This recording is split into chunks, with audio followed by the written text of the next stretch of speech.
"You're not what I ordered." Those 5 words shattered everything. Evelyn Mercer stood frozen in the middle of Frost Hollow's main street, her white dress whipping in the blizzard wind, while the man who'd promised to marry her turned his back like she was defective merchandise. The whole town watched her humiliation with cold, judging eyes. She had nowhere to go. No money, no family. Just a deadly snowstorm closing in and the crushing weight of being unwanted. Again. But before you find out whether Evelyn survives this nightmare, I need you to do something. Watch this story until the very end, hit that like button, and comment what city you're watching from so I can see how far this tale travels. Now, let me take you back to where it all began. The stagecoach hit another rut in the frozen road, and Evelyn's head cracked against the wooden frame hard enough to make her vision blur. She didn't complain. The elderly woman across from her had been complaining for the past 6 hours about everything from the cold to the driver's recklessness to the foolishness of young women traveling alone to marry strangers. And Evelyn had learned that silence was easier than explanation. Her fingers traced the worn envelope in her coat pocket for what must have been the 100th time since leaving St. Louis. The paper had gone soft from handling, the ink slightly smudged where her thumb had rubbed across his name. Thomas Garrett, Frost Hollow, Montana Territory. She'd memorized every word of his letters, 4 of them, spread across 3 months. The first had been stiff, almost businesslike. A widower seeking a wife capable of frontier life, someone practical and hardworking. The second had revealed more. His ranch, his hopes for the future, the loneliness that bled through despite his careful formality. By the third letter, he'd asked about her favorite season and whether she could ride a horse. The fourth had included money for the stagecoach and a simple line that had made her heart skip. I believe we could build something good together. It was more than anyone else had ever offered her. Last stop, the driver's voice cut through the howling wind. Frost Hollow, end of the line. Evelyn's stomach twisted. Through the frost-covered window, she could barely make out the shapes of buildings through the swirling snow. The blizzard had been building for hours, and now the world outside had turned into a wall of white chaos. The elderly woman gathered her bags with a grunt. You're the mail-order bride, aren't you? It wasn't really a question. I can always tell. You've got that desperate look. Evelyn's jaw tightened, but she kept her voice level. I'm meeting my fiancé. Let's hope he's actually there. Last winter, a girl came through for some rancher up in Silver Creek. He'd changed his mind, but forgot to send word. She had to work in the saloon just to earn enough to leave. The woman's eyes glittered with something that might have been pity or satisfaction. Evelyn couldn't tell. Frontier doesn't forgive mistakes, girl. Remember that. The stagecoach door swung open, and a blast of Arctic air stole Evelyn's breath. The driver, a grizzled man whose face had been carved by decades of weather, stuck his head in. Come on, folks. Ain't getting any warmer. Evelyn climbed down carefully, her boots sinking into snow that came up past her ankles. She'd worn her best dress, the only white one she owned, because Thomas had mentioned in his second letter that his late wife had been married in blue, and he'd appreciate something different. Now, standing in the middle of a blizzard, she felt ridiculous. The wind cut through the thin fabric like knives. Frost Hollow's main street stretched before her, lined with wooden buildings that leaned slightly against the wind. A few oil lamps glowed in windows, but most of the town looked shuttered and dark.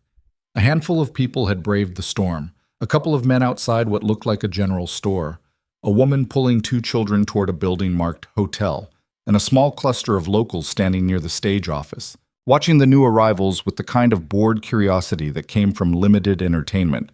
You Thomas Garrett's bride? The stage driver set her trunk down with a thud that sent snow spraying. Yes. Is he? Someone will find him. Always do. The driver was already climbing back onto his bench, eager to get the horses to shelter. Good luck to you, miss. The stagecoach pulled away, and suddenly Evelyn was alone in the middle of the street with her trunk and a growing sense that something was very wrong. The locals were staring now, not even pretending to look elsewhere. Their eyes moved over her like she was livestock at auction, assessing, calculating, finding her wanting. A woman in a heavy fur coat whispered something to the man beside her. He laughed, the sound harsh and mean. Evelyn's hand shook, and not from the cold. She'd been judged before. Hell, she'd spent most of her life being judged. But there was something particularly cruel about the way these strangers looked at her, like they already knew her story and had decided she was trash before she'd even spoken. You're the one Thomas sent for? The voice came from a tall man pushing through the small crowd. He was maybe 40, with a thick beard going gray at the edges and eyes that were flat and cold as river stones. He looked her over slowly, his gaze lingering in ways that made her skin crawl. I'm Evelyn Mercer. Mr. Garrett and I have been corresponding. Yeah, I know. I'm Thomas. He circled her once, like a buyer examining a horse. You got any other dresses? The question caught her off guard. Yes, in my trunk, but what about your teeth? Let me see. Heat flooded Evelyn's face. Excuse me? Your teeth. Open up. I need to see if they're good. Someone in the crowd snickered. Evelyn's heart hammered against her ribs. This wasn't how it was supposed to go. The letters had been respectful, almost kind. This man treating her like livestock wasn't the same person who'd written about building something good together. Mr. Garrett, I don't think... I ain't got time for thinking. Thomas's voice went hard. I sent good money for a wife. I got a right to inspect what I'm getting. Now open your mouth or get back on the next stage out. The crowd had grown. More people emerging from buildings drawn by the spectacle. Evelyn could feel their eyes on her, could hear the whispers starting to spread. Her vision started to tunnel, the edges going dark and fuzzy the way they always did when panic took hold. She'd left St. Louis with nothing but what fit in her trunk and the clothes on her back. She'd burned every bridge getting here. There was no next stage out because there was nowhere to go back to. Slowly, hating herself for it, Evelyn opened her mouth. Thomas leaned in, his breath hot and stinking of whiskey. He made a non-committal sound. Adequate. What about the rest? The rest? Turn around. I want to see your figure. Absolutely not. The words came out sharper than she'd intended, loud enough that the crowd went quiet. Thomas's eyes went dangerous. You refusing me? I'm refusing to be humiliated in the middle of the street like some what? Some whore? Thomas laughed, but there was no humor in it. That's rich, coming from a woman desperate enough to sell herself to a stranger for a train ticket west. The slap would have been kinder. Evelyn felt something inside her chest crack and splinter. She'd known this was a risk. Mail-order brides were always a gamble. Men lied in letters, women lied in letters, and you never really knew what you were getting until you stood face to face. But she'd been so careful. She'd been honest about everything, her age, her appearance, her lack of family, her limited skills. She'd thought honesty would protect her from this exact moment. She'd been wrong. You're not what I ordered, Thomas said, loud enough for everyone to hear. Letter said you were fair-haired and handsome. You're plain as dirt and scrawny as a barn cat. Evelyn's hands clenched into fists. My letter said I had brown hair and an average build. I sent you a photograph. That photograph was a damn lie. Thomas stepped back, addressing the crowd now like this was a performance. I asked for a woman who could work, who could bear children, who could make a home worth coming back to. What I got was this. He gestured at her dismissively, and several people in the crowd laughed. Actually laughed. Like her humiliation was the best entertainment they'd had all winter. You should be ashamed, someone called out, a woman's voice, dripping with righteous satisfaction. Deceiving a good man like that. I didn't deceive anyone, Evelyn's voice cracked. I told the truth. The truth is, you're not fit for frontier life, Thomas said. Look at you. You die before the first frost. So here's what's going to happen. You're going to get back on the next stage, whenever that comes through, and you're going to leave. I ain't marrying you, and I ain't paying for your keep while you wait. The world tilted. But you sent money for the ticket. You said... I said a lot of things expecting to get something worthwhile in return. But you lied, so the deal's off. Thomas turned his back on her, already walking away. Someone get her trunk to the hotel. She can figure out the rest herself. Wait! Evelyn stumbled forward, snow soaking through her dress. Please, I have nowhere to go. I used everything I had to get here. Just let me... Thomas spun back, and the rage on his face made her stop mid-sentence. You think I care? You think any of us care? We're all out here trying to survive, girl. You want sympathy? You should have stayed back east where people have time for that nonsense. He was gone before she could respond, disappearing into one of the buildings with several other men trailing after him like dogs following their master. The crowd began to disperse, the show over. A few people threw pitying looks her way, But pity without action was just another form of cruelty. Evelyn stood alone in the middle of the street, her white dress turning gray with road dust and snow, her trunk sitting beside her like a gravestone. She'd been unwanted before.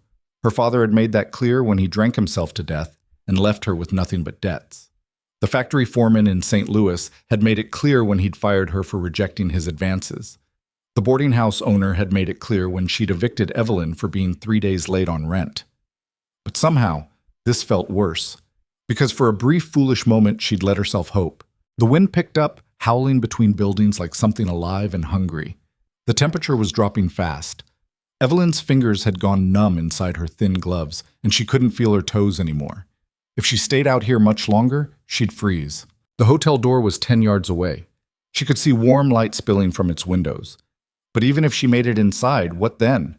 She had maybe $3 in her pocket, enough for one night, maybe two if she skipped meals. After that, she'd be on the street again, except there would be no street to stand on.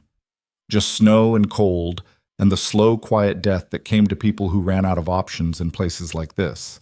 Evelyn looked at the wilderness beyond the town's edge. The storm was getting worse, visibility dropping to almost nothing. If she walked out there, it would be over quickly. No more humiliation, no more rejection, no more waking up every morning wondering why she kept trying when the world had made it abundantly clear she wasn't wanted. It would be easy. She took a step toward the darkness. "Hold on."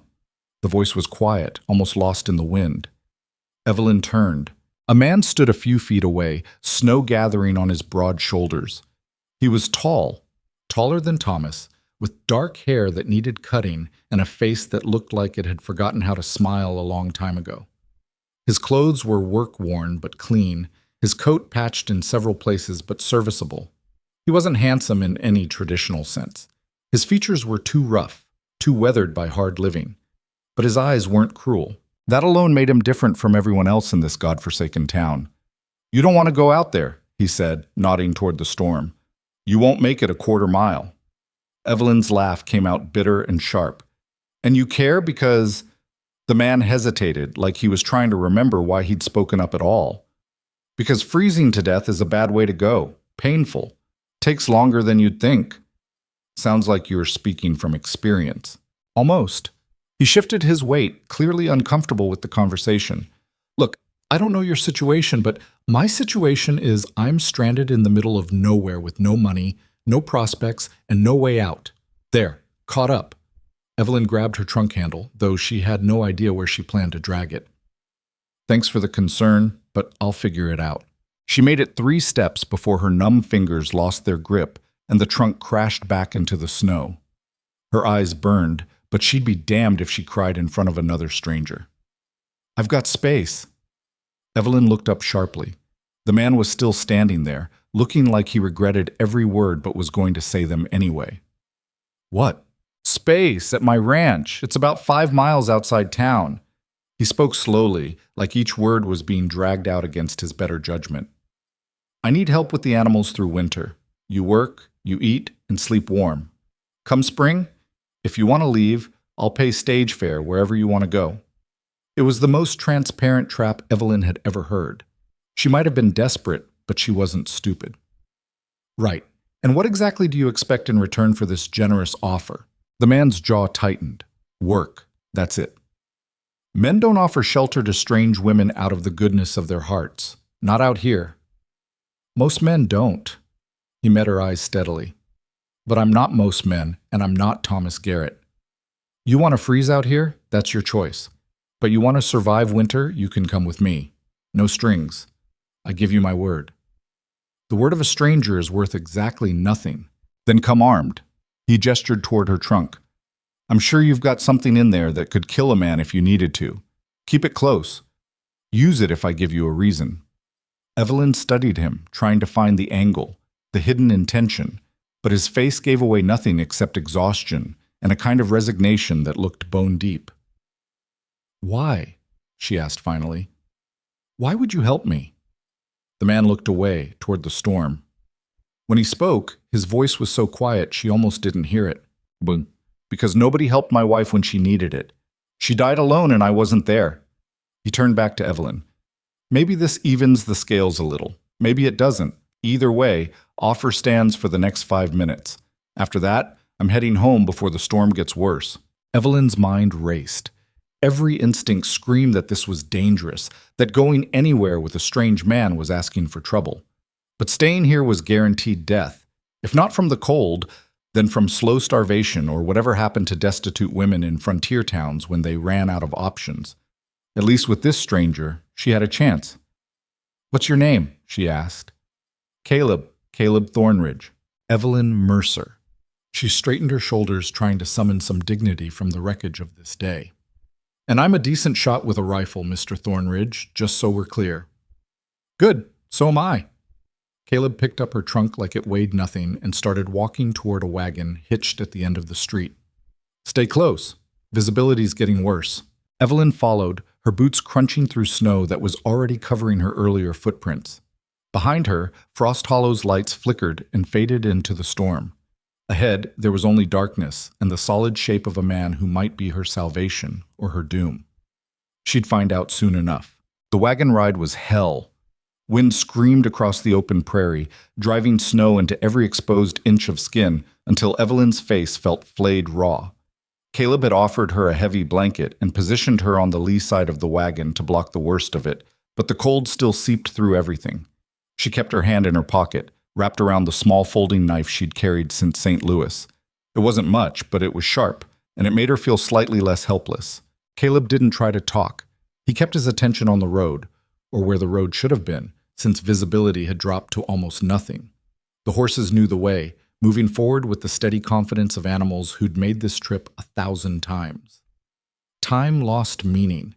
It could have been an hour or 3. Evelyn's entire world narrowed to the cold, the dark, and the growing numbness in her extremities. She started to drift, her thoughts turning fuzzy and slow. "Hey," Caleb's voice cut through the fog. "Stay awake." "I'm fine," she mumbled, though she wasn't. "You're going hypothermic. We're almost there." He shifted position, putting his own body between her and the worst of the wind. "Talk to me. Keep your mind working." "Talk about what?" "Anything. Your favorite food, what you did back east." "I don't care. Just keep talking." Evelyn's brain felt stuffed with wool. "I worked in a textile factory, 12 hours a day. The foreman was—" She trailed off, the memory of his hands on her waist making her stomach turn even now. "What happened?" "I quit. He didn't like that." The words came easier now, warming something inside her that had nothing to do with temperature. "Told everyone I was a thief. Nobody would hire me after that. I had nothing left. Then I saw Thomas's advertisement." Caleb was quiet for a moment, then, "Thomas Garrett is a bastard. Always has been. He goes through mail-order brides like firewood. You're the 4th one I know of." Evelyn's head snapped up despite the cold. "What?" "He orders them, decides they're not good enough, sends them packing. Gets his money's worth out of the entertainment, I guess." Caleb's voice was flat, disgusted. "Last woman stayed at the hotel for 2 weeks trying to earn enough to leave. She ended up, well, let's just say it didn't go well for her." "Why didn't anyone warn me?" "Who was going to warn you? We're all just trying to survive out here. Other people's problems stay other people's problems." He glanced at her. "I should have said something when I saw you get off that stage. I knew what was coming. I don't get involved in town business anymore." "But you're getting involved now." "Now's different. You were about to walk into a blizzard." Caleb pulled the wagon to a stop. "We're here." Evelyn could barely make out the shape of buildings through the snow. A house, small but solid-looking. A barn. A few other structures she couldn't identify. Caleb climbed down and reached up to help her. She took his hand because she had to, because her legs had gone too numb to trust, and let him guide her toward the house. Inside, the difference was staggering. It wasn't warm, not really, but after the brutal cold outside, it felt like heaven. A fireplace dominated one wall, embers still glowing red. Caleb immediately went to work building up the fire while Evelyn stood dripping melted snow onto the floor. "Get those wet clothes off," Caleb said without looking at her. "There's a room through that door. You'll find dry things that might fit. My wife was about your size." The casual mention of his dead wife should have felt strange, but somehow it didn't. Evelyn stumbled toward the indicated door and found herself in a small bedroom. A trunk sat at the foot of the bed, and when she opened it, the smell of lavender and old memories drifted out. The clothes inside were simple but well made. Work dresses, flannel nightgowns, heavy wool stockings. Evelyn peeled off her ruined white dress and changed into the warmest things she could find, her fingers so stiff she could barely manage the buttons. When she emerged, Caleb had the fire roaring and was setting a pot of something over the flames. The smell made Evelyn's stomach clench with sudden, desperate hunger. "Stew from yesterday," Caleb said. "Sit. It'll be ready soon." Evelyn sat in a rough wooden chair near the fire, letting the heat seep into her frozen bones. Now that she could actually see Caleb in decent light, she noticed more details. The deep lines around his eyes, the way he moved with purpose but no wasted energy, the careful distance he maintained, always staying just far enough away to be non-threatening. "Thank you," she said finally, "for all of this." Caleb shrugged. "You'll earn it. Winter's the worst time of year for ranching. Animals need constant care, water freezes, fences break. I can use the help." "I don't know anything about ranching." "You'll learn. You seem smart enough." He ladled stew into 2 bowls and handed her one. "Eat. Then we'll talk about how this works." The stew was simple: chunks of beef, potatoes, carrots in a thick broth. But it was the best thing Evelyn had tasted in months. She forced herself to eat slowly, to not gulp it down like the starving woman she was. Caleb ate in silence, his eyes distant. When they'd both finished, he collected the bowls and set them aside. "Rules," he said. "You get the bedroom. I'll sleep out here. You do your share of the work, cooking, cleaning, helping with animals. I'll teach you what you need to know. Come spring, you can leave with enough money to start fresh somewhere else. That's the deal. And if I want to leave before spring, then you leave. I won't stop you." Caleb's expression was unreadable. "But I won't chase after you either. You're a grown woman. Your choices are your own." Evelyn considered this. It was more respect than anyone had shown her in years. "What happened to your wife?" The question slipped out before she could stop it. Caleb's jaw tightened. For a long moment she thought he wouldn't answer. Then, "Cholera. 3 years ago. I was up in the high country bringing cattle down for winter. By the time I got back—" He stopped, shook his head. "Doesn't matter now." "I'm sorry." "Yeah." Caleb stood abruptly. "I need to check the animals before the storm gets worse. You should sleep. Morning comes early." He was gone before Evelyn could respond, disappearing into the howling darkness outside. Alone in the strange house, Evelyn looked around at her temporary sanctuary. It was sparse, but clean, functional. The home of a man who'd stopped caring about anything beyond basic survival. She thought about Thomas Garrett's cruel eyes, about the laughing crowd, about how close she'd come to walking into that storm and never walking out. Then she thought about Caleb's quiet offer, his careful distance, the way he'd given her his wife's clothes without hesitation, like it hurt, but he was doing it anyway. She didn't trust him. Not yet. But for the first time since leaving St. Louis, Evelyn felt something that wasn't quite hope, but wasn't complete despair either. It was enough. She went to the bedroom, locked the door from the inside, and placed her folding knife on the table beside the bed. Then she lay down in a dead woman's nightgown, in a dead woman's bed, and listened to the storm rage outside while tears she'd been holding back for hours finally fell. Tomorrow she would figure out how to survive in this new world. Tonight, she just needed to make it through to morning. And for the first time in longer than she could remember, Evelyn Mercer believed she might actually do it. The smell of coffee dragged Evelyn from sleep before dawn. She woke disoriented, the unfamiliar ceiling above her swimming in the gray pre-morning light. For a confused moment, she thought she was back in the boarding house in St. Louis, that the past weeks had been nothing but a fever dream. Then the weight of the borrowed nightgown, the scent of lavender from the pillow, and the distant sound of someone moving in the next room brought it all crashing back. She was on a stranger's ranch, miles from town, completely dependent on a man she'd met less than 12 hours ago. Her hand found the folding knife beside the bed, and some of the panic eased, still there, still sharp. Evelyn sat up slowly, her body aching in places she hadn't known could ache. The stagecoach ride, the cold, the stress, it had all taken a toll. Through the small window she could see the storm had passed, leaving the world buried under fresh snow that glowed faintly in the pre-dawn light. It was beautiful in a hostile, unforgiving way. She dressed quickly in the same borrowed clothes from the night before, her ruined white dress a crumpled reminder on the floor. She'd deal with that later. Right now, she needed to figure out where she stood. When she emerged from the bedroom, Caleb was at the stove, his back to her. He'd already been outside. His coat was dusted with snow, and his hair was wet from melting ice. A pot of coffee sat beside a pan of something that smelled like frying salt pork. "Morning," he said without turning around. "There's coffee if you want it." Evelyn poured herself a cup from the battered tin pot, the bitter heat cutting through the last fog of sleep. "What time is it?" "About 5. Animals don't care about sleeping in." Caleb moved the pan off the heat and finally looked at her. His eyes were reddened, shadowed with exhaustion. "You sleep?" "Some." Evelyn wrapped both hands around the cup, savoring the warmth. "You?" "Enough." It was clearly a lie. He gestured toward the pan. "Eat something, then I'll show you what needs doing."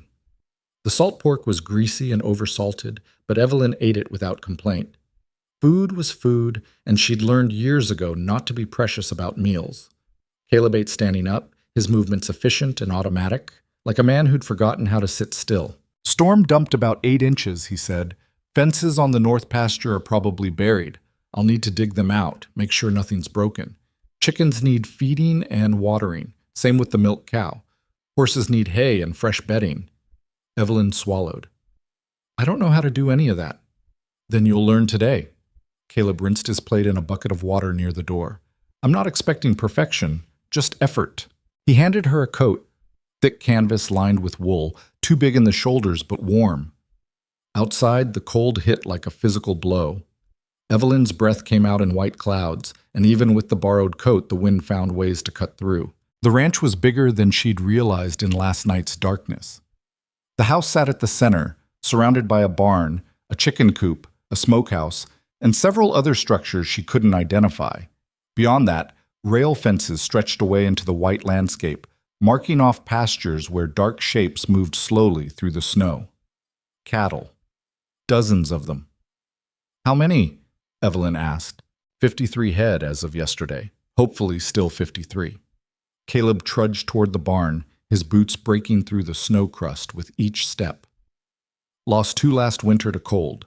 Lost 5 the winter before to wolves. You keep them fed, keep them together, you might get through without losing any." The barn was warmer, insulated by animal heat and decades of packed hay. 3 horses occupied stalls along one wall, their breath steaming in the dim light. A brown and white milk cow stood in another stall, watching them with calm, stupid eyes. "This is Duchess," Caleb said, gesturing to the cow.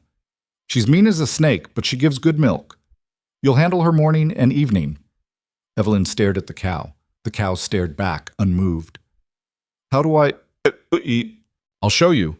Caleb grabbed a 3-legged stool and a dented pail from a hook on the wall. "Come here, watch." He demonstrated with quick, practiced movements, his hands working in a rhythm that made it look easy. Milk hissed into the pail in white streams.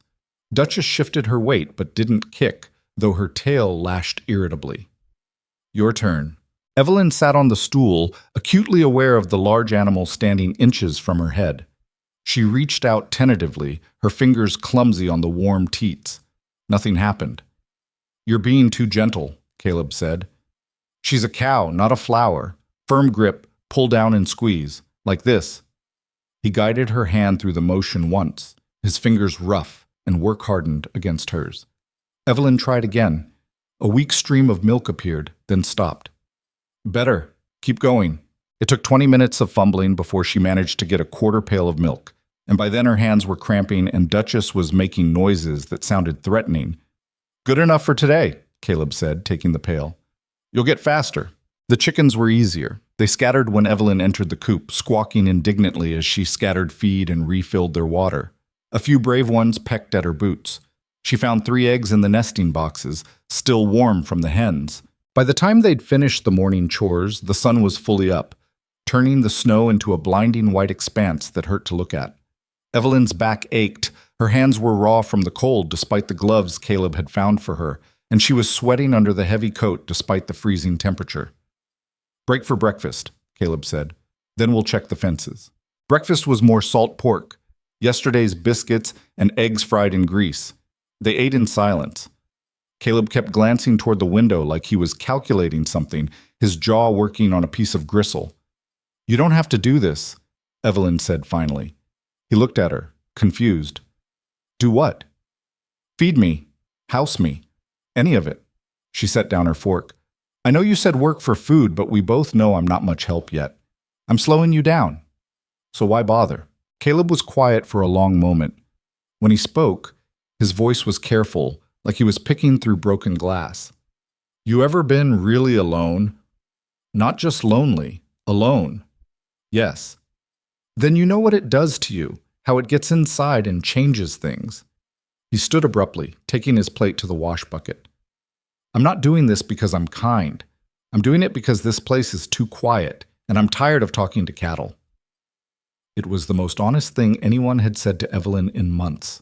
"Okay," she said. "Then I'll try to be better company than the cattle." The corner of Caleb's mouth twitched. It wasn't quite a smile, but it was close. The days fell into a pattern after that. Wake before dawn, coffee and whatever passed for breakfast, morning chores, milking Duchess, feeding chickens, checking water troughs that froze overnight, hauling hay to the cattle. Then the harder work, mending fences, mucking stalls, chopping firewood, hauling water from the creek when the pump froze solid. Evelyn learned by doing, by making mistakes and having Caleb correct her with the same patient, emotionless instruction. He wasn't a talker. Sometimes entire mornings passed with only a handful of words exchanged. But he wasn't cruel either. When she nearly froze her fingers changing a fence wire, he showed her how to warm them properly. When she couldn't lift a hay bale, he didn't mock her, just demonstrated a better technique. The work was brutal. Evelyn's body screamed in protest for the first week, every muscle discovering new ways to hurt. Her hands blistered, then calloused. Her back learned to bend and lift without thinking. She fell into bed each night too exhausted for anything but sleep. But something strange happened. Slowly, almost without her noticing, the work became routine, then competent, then something close to satisfying. 3 weeks in, she managed to milk Duchess in under 10 minutes without getting kicked. Caleb nodded his approval. "Good. You're getting the hang of it." "Only took me getting bruised ribs and a black eye," Evelyn said, remembering the morning Duchess had decided she'd had enough and lashed out with a rear hoof. "Could have been worse. Old man Patterson's cow broke his jaw last spring." "That's comforting." They were in the barn, afternoon light slanting through gaps in the walls. Caleb was repairing a broken stall door while Evelyn sorted through a pile of tack, separating what could be salvaged from what needed replacing. "You ever think about leaving?" The question came out before Evelyn could stop it. Caleb's hand stilled on the door hinge. "The ranch?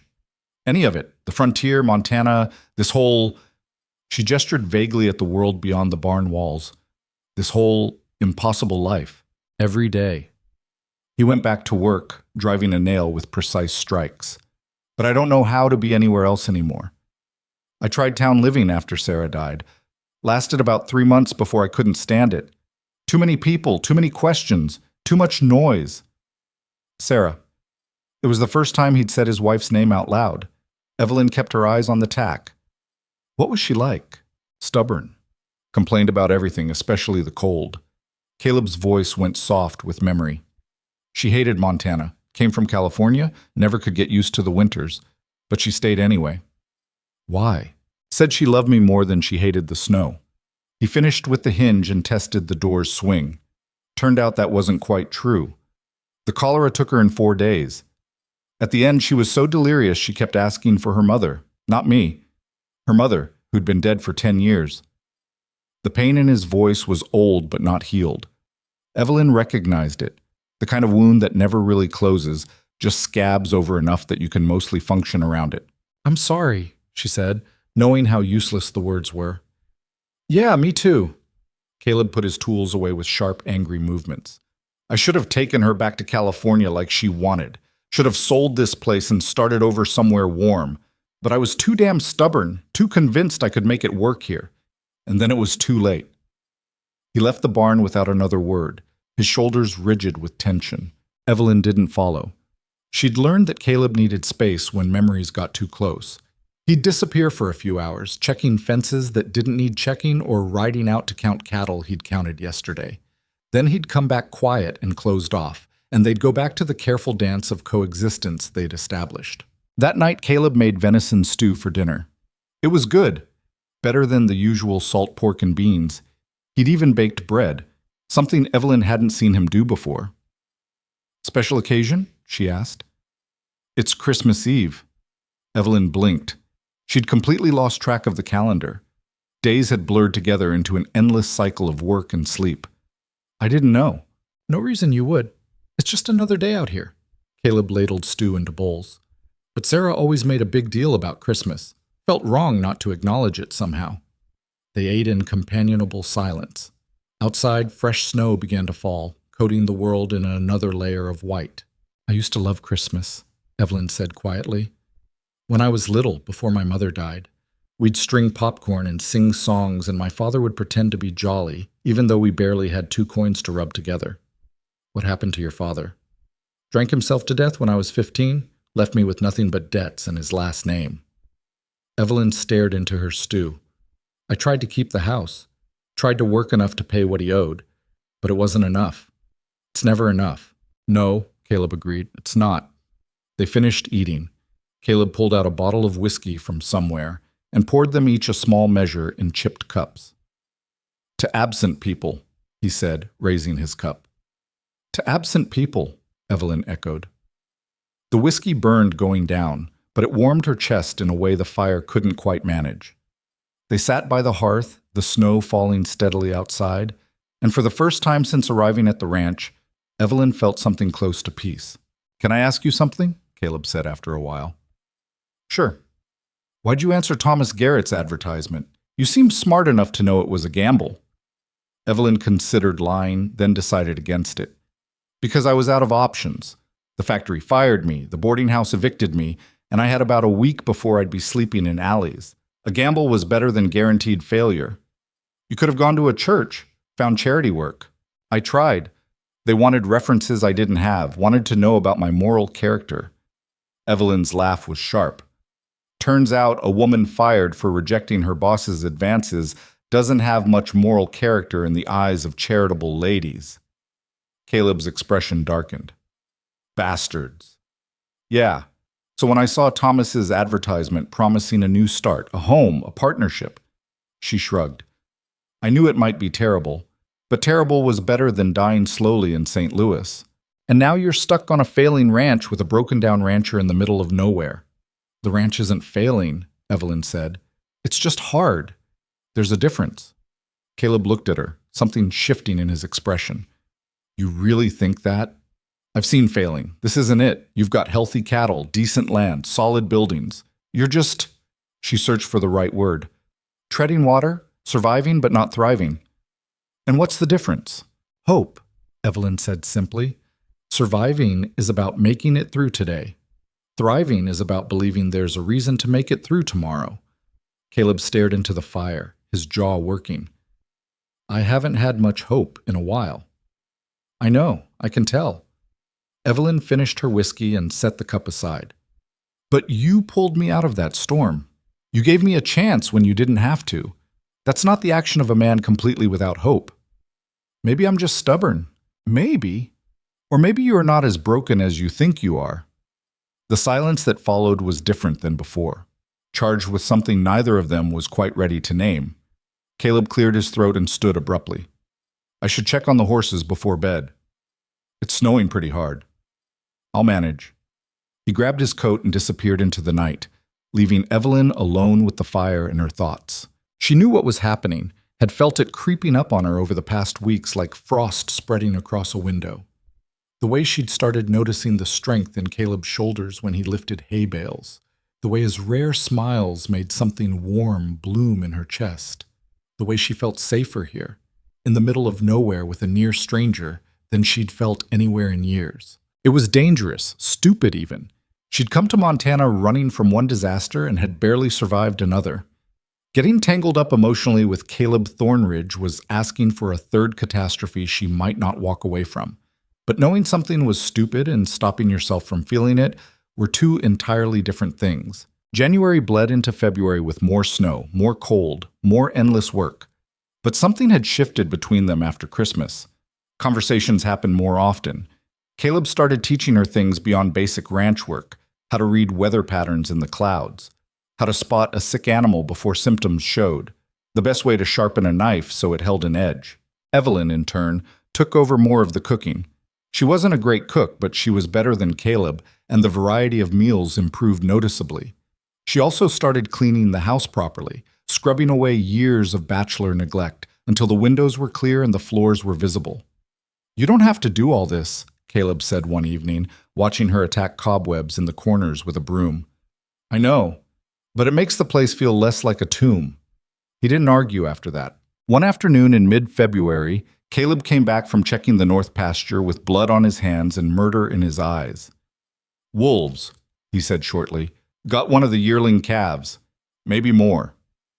Evelyn felt her stomach drop. "How many?" "Won't know until I do a full count, but the tracks suggest a pack. 4, maybe 5. He grabbed his rifle from above the door and started loading it with quick, angry movements. "I'm going after them." "Not alone, you're not." Caleb looked at her sharply. "This isn't your problem." "Everything on this ranch is my problem now. You said so yourself." Evelyn grabbed the second rifle, the one Caleb had taught her to shoot a few weeks back. "Besides, you need someone to watch your back. It's dangerous. So is everything out here. Let's go." They tracked the wolves for 3 hours through the snow, following blood trails and paw prints. The pack had dragged the calf's remains nearly a mile before abandoning it. By the time they found the wolves' den, a rocky outcropping on the edge of Caleb's property, the sun was already sinking toward the horizon. "We do this fast," Caleb said, his voice low. "I'll flush them out. You cover the north side. Anything that moves, you shoot. Don't hesitate." Evelyn's heart hammered, but she nodded. She took position behind a fallen log and waited. Caleb moved forward, shouting and throwing rocks into the den entrance. For a moment, nothing happened. Then the wolves exploded out, 4 of them, all teeth and fury. Evelyn's rifle came up on instinct. She sighted down the barrel at a gray shape streaking toward her position and pulled the trigger. The recoil slammed into her shoulder. The wolf yelped and went down, tumbling in the snow. 2 more shots from Caleb. Another wolf down. The remaining 2 scattered into the trees, too fast to track. The silence afterward was deafening. Evelyn lowered her rifle, her hands shaking. She'd killed an animal. It wasn't her first. She'd had to shoot a chicken-killing fox a few weeks back, but something about the wolf felt different, more significant. "You okay?" Caleb appeared beside her, checking her over with quick efficiency. "Yeah, I think so." "Good shooting. That one was coming straight for you." They walked back to the ranch in the gathering darkness, dragging the wolf carcasses to prove to neighboring ranchers that the pack had been dealt with. By the time they got home, Evelyn's adrenaline had worn off, leaving her exhausted and slightly sick. Caleb made coffee, and they sat by the fire, not talking, just existing in the same space. After a while, he spoke. "You did good today." "I shot a wolf. You protected the herd. That's what matters out here." He hesitated, then added, "Sarah never could have done that. She was afraid of guns." It was strange praise, being told she was good at something his wife couldn't do. But Evelyn understood what he meant. This wasn't about comparison. It was about acknowledgement. "Thank you for teaching me," she said. "You're a fast learner." They fell back into silence, but it was comfortable now. Easy. Like they'd crossed some invisible line and found themselves on new ground together. Later that night, after Evelyn had gone to bed, she lay awake listening to Caleb moving around in the main room. She heard him pause outside her door, his shadow visible in the gap beneath it. He stood there for a long moment, so still she thought maybe she'd imagined it. Then his footsteps moved away, and she heard him settle onto his bedroll by the fire.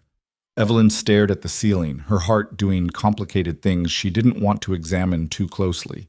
Something was building between them, something that felt inevitable and terrifying in equal measure. She didn't know what to do about it. Didn't know if Caleb felt it too, or if she was just projecting her own desperate need for connection onto a man who was simply being decent. March arrived with the first hints of thaw. The snow began to retreat, revealing muddy earth and dead grass. Water dripped from the roof in steady streams. The cattle grew more active, sensing that the worst of winter was passing. One morning, Evelyn found herself humming while she milked Duchess. She stopped mid-song, startled by the realization that she was happy. Not ecstatic, not joyful, but genuinely content in a way she hadn't been in years. She was useful here, needed. The work had purpose, and every day she could see the results of her labor. The animals were healthy. The ranch was functioning. She and Caleb had developed a partnership that worked. It was more than she'd ever expected to find. That afternoon, while they were repairing a section of fence damaged by melting snow, Caleb spoke without warning. "You don't have to leave in spring." Evelyn's hand stilled on the wire she was stringing. "What?" "The deal was you'd work through winter, then I'd give you stage fare to leave." "But—" He didn't look at her, keeping his attention fixed on the fence post. "You could stay, if you wanted. The ranch runs better with 2 people. Something in Evelyn's chest cracked open. "As what? Your hired hand?" "As a partner. Equal share in the work, equal share in the profits." Now he did look at her, his expression guarded, but honest. "I'm not asking for anything else. I'm asking you to stay." Evelyn's throat went tight. This was more than a job offer. They both knew it. "I need to think about it," she managed. Caleb nodded stiffly. "Fair enough." They finished the fence in silence, but the air between them crackled with unspoken things. That night, Evelyn couldn't sleep. She kept replaying Caleb's words, trying to decode what he really meant. Partner. Equal share. Stay. It sounded like everything she'd been searching for when she answered Thomas Garrett's advertisement, but it also sounded terrifyingly undefined. What kind of partnership? What kind of future? And most importantly, what happened when feelings got involved in a practical arrangement? Because her feelings were already involved. Had been for weeks, if she was honest with herself. The question was whether Caleb's were too, or if she was setting herself up for another rejection, this time from a man she'd actually come to care about. The next few days were awkward. They worked side by side as always, but the easy rhythm they'd developed was disrupted. Conversations felt stilted. Silences grew heavy.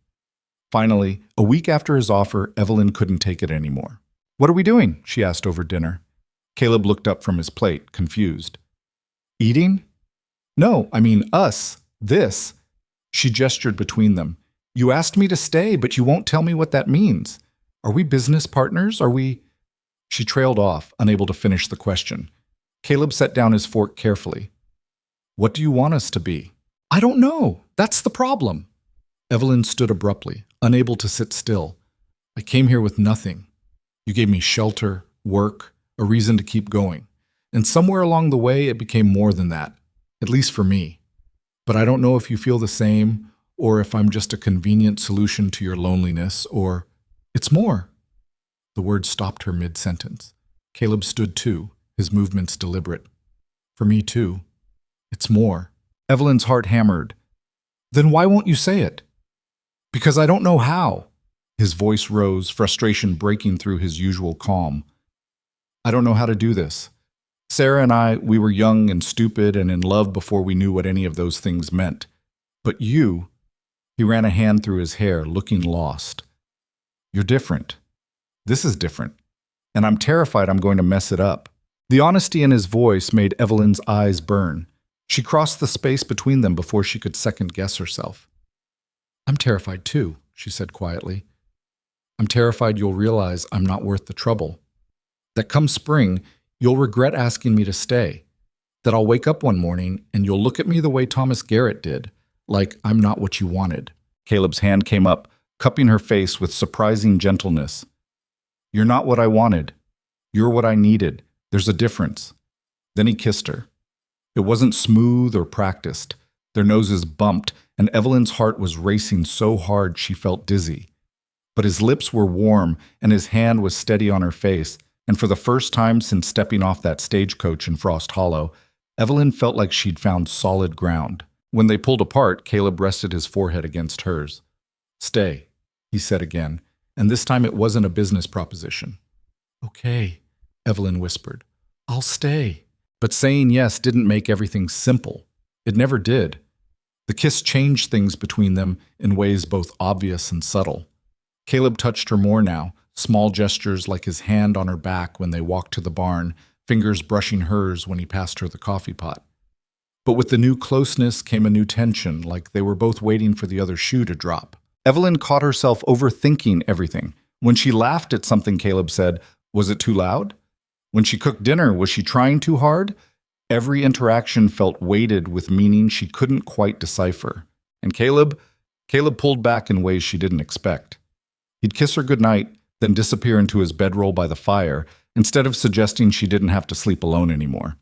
He'd tell her she looked nice, then immediately find work that took him away from the house for hours. It was like he was giving himself permission to want her while simultaneously punishing himself for it. 2 weeks after that first kiss, they were working in the barn when Evelyn finally addressed it.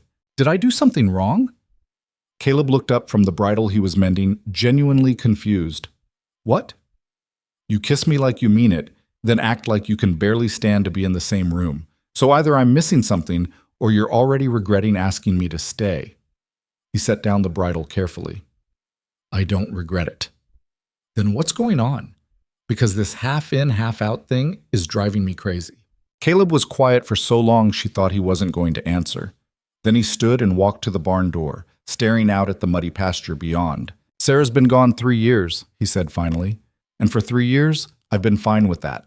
I mean, I wasn't fine. But I was managing. I had a routine. I knew what every day would look like." He turned to face her. "Then you showed up and turned everything sideways. And now I wake up thinking about you. I go to sleep thinking about you, and it feels like I'm betraying her." Evelyn's throat tightened. "I'm not asking you to forget her. I know, but it feels like I am. Forgetting her, I mean." His voice cracked slightly. "The longer you're here, the harder it is to remember what she sounded like, what she smelled like. And that terrifies me, Evelyn. Because if I forget her, then what was the point of any of it?" She crossed the barn slowly, stopping a few feet away from him. "The point was you loved her. That doesn't disappear just because you're capable of loving someone else." "You don't know that." "Yes, I do. My mother died when I was 12. For years I was terrified I'd forget her voice, her face, all of it. And you know what? Some of it did fade. But the important parts stayed. The way she made me feel safe, the way she laughed at terrible jokes. That doesn't go away just because new people come into your life." Caleb looked at her with something raw and desperate in his eyes. "What if I mess this up? What if I'm not capable of being what you need? Then we'll figure it out together. Or we won't, and we'll deal with that too." Evelyn took another step closer. "But you can't keep punishing yourself for being alive, Caleb. Sarah died. You didn't. And being happy again isn't a betrayal." "It feels like one." "I know." She reached for his hand, threading her fingers through his. "But you get to decide what it means. You get to decide if loving someone new means forgetting the past, or if it just means you're brave enough to try again." Caleb pulled her close, burying his face in her hair. His arms came around her tight enough to hurt, like he was afraid she might disappear if he loosened his grip. "I don't know how to do this," he said against her shoulder. "Neither do I, so we'll figure it out as we go." They stood like that for a long time, holding each other in the dusty barn while the spring wind rattled the walls. It wasn't a solution, it wasn't even really an answer, but it was a start. That night, Caleb asked if she wanted to sleep in the main room with him instead of the bedroom. Evelyn said yes, and they lay together on blankets by the fire, not doing anything more than holding each other. It felt monumental, anyway. The next morning brought the first real warmth of spring. Evelyn woke to find Caleb already up, standing at the window with his coffee. "What's wrong?" she asked, sitting up. "Nothing, just thinking." He glanced back at her. "We should go into town today. We're low on supplies, and I need to sell off some of the yearlings before summer." Evelyn's stomach dropped. She hadn't been back to Frost Hollow since the day she'd arrived. The thought of facing those people again, Thomas Garrett, the crowd who'd watched her humiliation like it was a show, made her feel sick. "Do I have to come?" Caleb set down his coffee and came to kneel beside her. "No, but hiding from them gives them power. You're not the same person who got off that stagecoach. You're stronger now, and I'll be right there with you." He was right, even if Evelyn hated admitting it. She couldn't avoid Frost Hollow forever. Eventually she'd have to face what happened. "Okay," she said. But if Thomas Garrett says one word to me, I'm not responsible for what happens next. Caleb smiled, a real smile, the kind that made the corners of his eyes crinkle. Fair enough. They hitched the wagon and made the 5-mile journey into town by mid-morning. The roads were muddy from snowmelt, making the trip longer than usual. Evelyn's hands twisted in her lap the entire way, her anxiety building with every mile. When Frost Hollow came into view, it looked different than she remembered. Smaller, somehow, less threatening. Spring had brought people out of hibernation. The main street was busy with folks going about their business, children playing in mud puddles, a dog barking at nothing. Caleb pulled the wagon up outside the general store and set the brake. I'll handle the supplies. You want to wait here or come in? I'll come in. Evelyn climbed down before she could change her mind. Like you said, hiding gives them power. The inside of the general store was cramped and cluttered, every surface covered with goods. The proprietor, a thin man with spectacles, looked up as they entered, then did a visible double-take when he recognized Evelyn. Mrs. Mercer, he said carefully, didn't expect to see you again. It's Miss Mercer, and I live here now, so you'll be seeing plenty of me. Evelyn kept her voice steady, despite her racing heart. With Thornridge? That's right. The proprietor's eyebrows rose, but he had the sense not to comment further. What can I get you folks? Caleb rattled off a list of supplies while Evelyn wandered the store, trying to look casual while every nerve in her body screamed to run. She could feel the proprietor's eyes on her, calculating, judging. The door opened with a jingle, and a woman entered. The same one who'd been wrapped in fur the day Evelyn arrived. The one who'd whispered and laughed. She stopped short when she saw Evelyn. Well, the woman said, her voice dripping with false sweetness. Look who's still here. I'd have thought you'd have moved on by now. Evelyn turned to face her fully. Why would I move on? I like it here. Living in sin with Caleb Thornridge? I suppose that's one way to avoid being homeless. The woman looked her up and down. Though I'm surprised he'd settle for damaged goods. The rage that flooded through Evelyn was so intense it made her hands shake.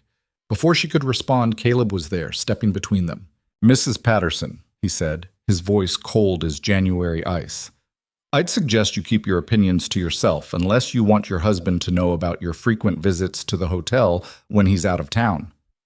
The woman's face went white, then red. How dare you?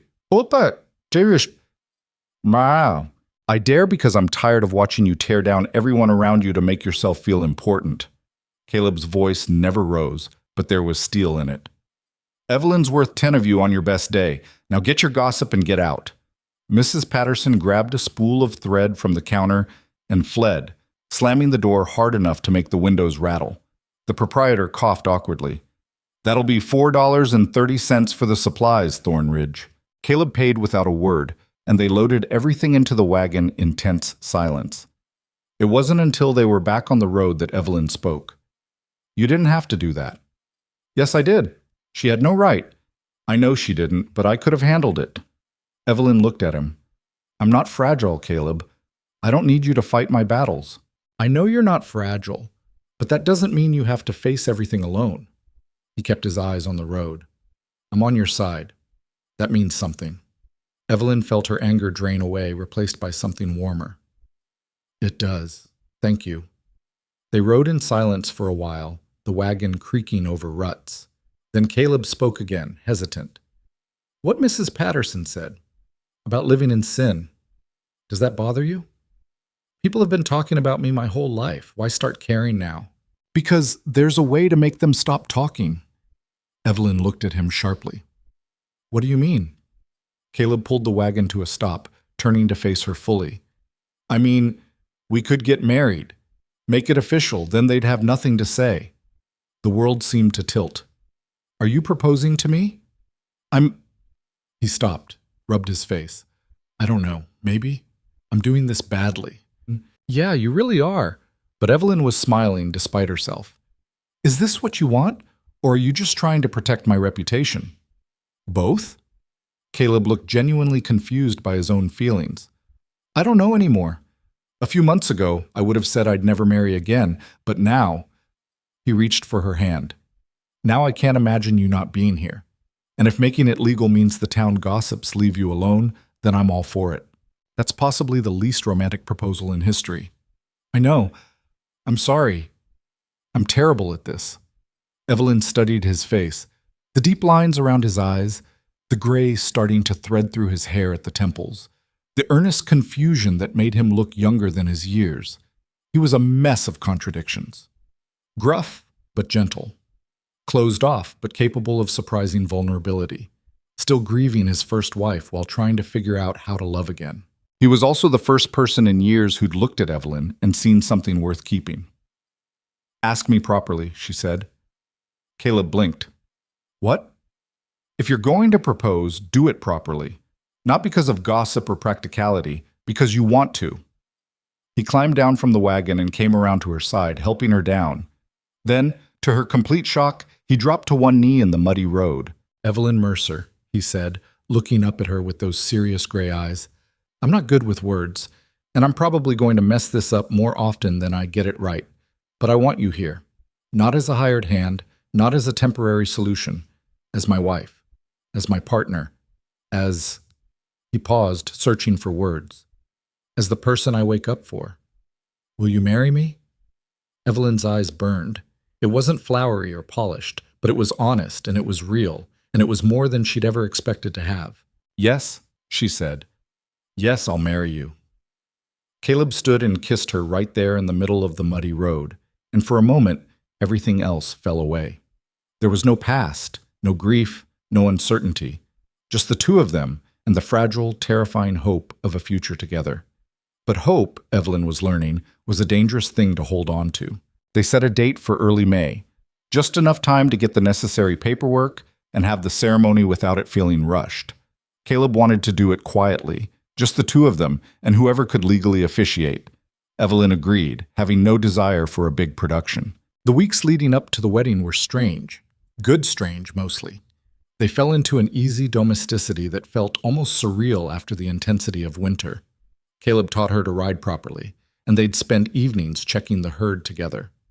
Evelyn started a small garden behind the house, planting vegetables she'd bought with some of her saved wages. But underneath the contentment, Evelyn could feel Caleb pulling away again. Not physically. He still held her at night, still kissed her goodbye in the mornings. But emotionally, he was retreating into himself in ways she couldn't quite reach. She told herself it was normal. Wedding jitters, the weight of commitment after years of solitude.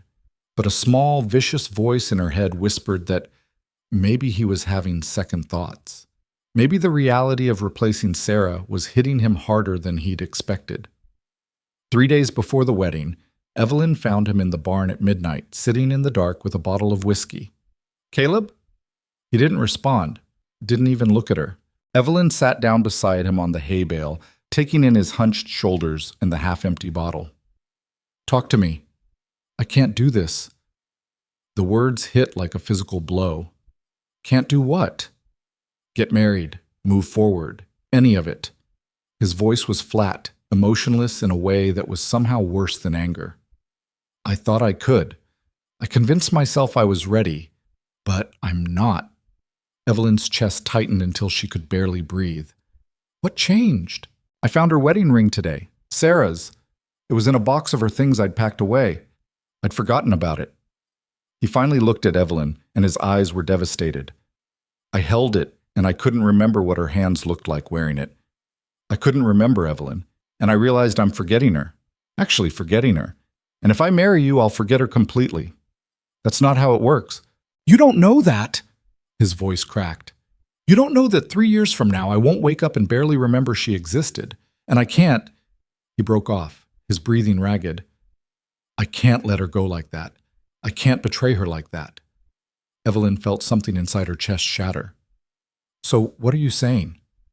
I'm saying I need time. I need to think. We're supposed to get married in 3 days.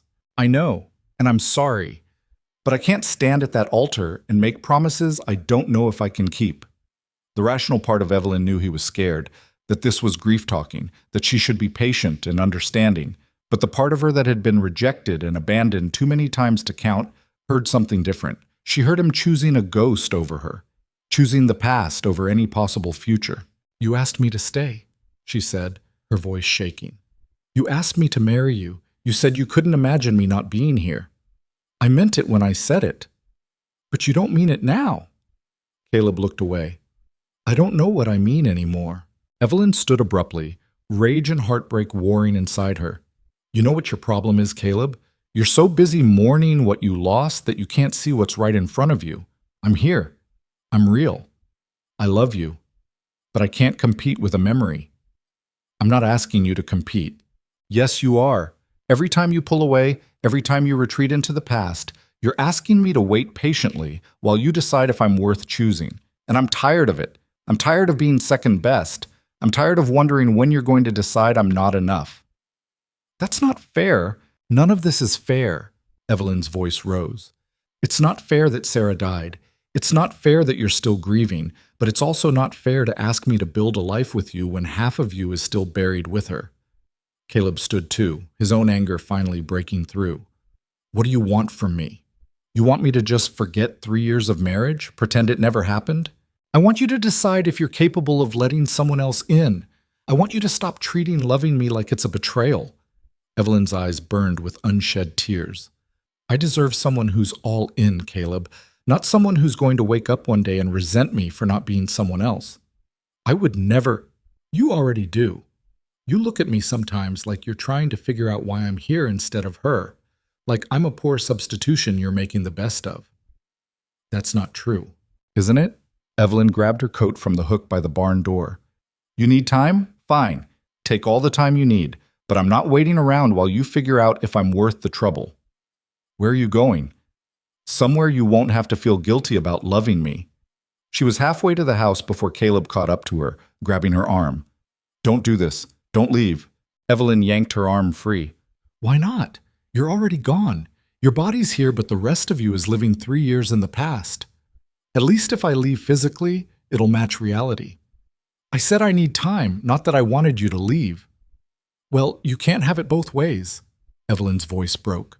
You can't ask me to stay while you decide if you're capable of being present. I won't do it, Caleb. I won't sit here and watch you choose grief over me day after day. I'm not choosing grief. Yes, you are. You just said you can't marry me because it means letting Sarah go. That's choosing grief. That's choosing the past over any possible future we could have. Caleb's face twisted with pain. You think this is easy for me? You think I want to feel this way? I think you're scared. I think loving someone new terrifies you more than being alone forever. And I understand that, I really do. But I can't be the person you practice being brave with. I can't be the test run to see if you're capable of moving on. That's not what you are. Then what am I? Evelyn demanded. Tell me right now, what am I to you? Caleb opened his mouth, then closed it. The silence stretched between them like a chasm. That's what I thought, Evelyn said quietly. She turned toward the house again. Evelyn, please, don't. She didn't look back. You said you needed time to think, so think. But I'm not going to be here when you finish. She went inside and started packing. It didn't take long. She'd arrived with almost nothing, and she hadn't accumulated much more. The clothes Caleb had given her, a few personal items, the small wages she'd saved. It all fit in her original trunk. Caleb appeared in the doorway, his face stricken. You don't have to do this. Yes, I do. Because if I stay, I'll keep hoping you'll change. I'll keep waiting for you to choose me, and eventually that hope will kill me. Evelyn closed the trunk. I lived that way for too long, Caleb, waiting for my father to stop drinking, waiting for the factory foreman to leave me alone, waiting for Thomas Garrett to be the man in his letters. I'm done waiting. Where will you go? I don't know. Maybe back to town, maybe further. Doesn't matter. She faced him fully. You gave me something important, Caleb. You showed me I was capable of more than I thought, that I could work hard and survive and even be happy. I'll always be grateful for that. But I can't love someone who's not capable of loving me back. Not fully. And right now, you're not. Caleb looked like she'd driven a knife into his chest. I do love you. Maybe, but not enough to fight for me. Not enough to risk letting go of the past. Evelyn picked up her trunk. And that's okay. It's not your fault, but it's also not something I can live with. At least wait until morning. There's no storm tonight. The sky's clear. She moved past him toward the door. Goodbye, Caleb. Evelyn? But she was already outside, dragging her trunk toward the road. She heard him call her name once more, but she didn't stop. Couldn't stop. Because if she turned around, if she saw the devastation on his face, she'd break. She'd stay. And staying would destroy her in ways leaving never could. The walk to Frost Hollow in the dark was terrifying and liberating in equal measure. Evelyn's eyes adjusted to the moonlight, and she focused on putting one foot in front of the other. Her trunk was heavy, but she'd carried heavier burdens. She'd made it about 2 miles when she heard hoofbeats behind her. Her heart leaped. Caleb had come after her. He'd realized his mistake, and he was coming to bring her home. But when she turned, it wasn't Caleb. Thomas Garrett reined in his horse a few feet away, his eyes glittering in the moonlight. "Well, well," he said. "Looks like Thornridge got tired of you after all. Can't say I'm surprised. You're not exactly the type men keep around long term."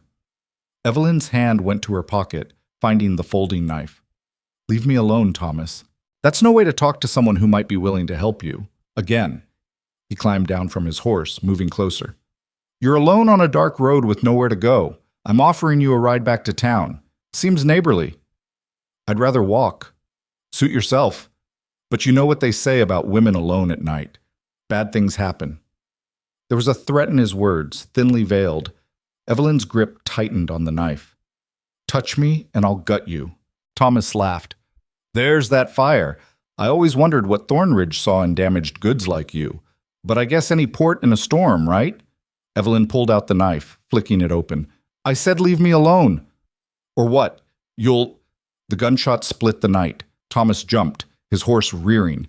Evelyn spun to see Caleb on horseback, rifle in hand, aimed directly at Thomas. "She told you to leave," Caleb said, his voice carrying across the distance. "So, leave." Thomas's face went ugly. "This doesn't concern you, Thornridge."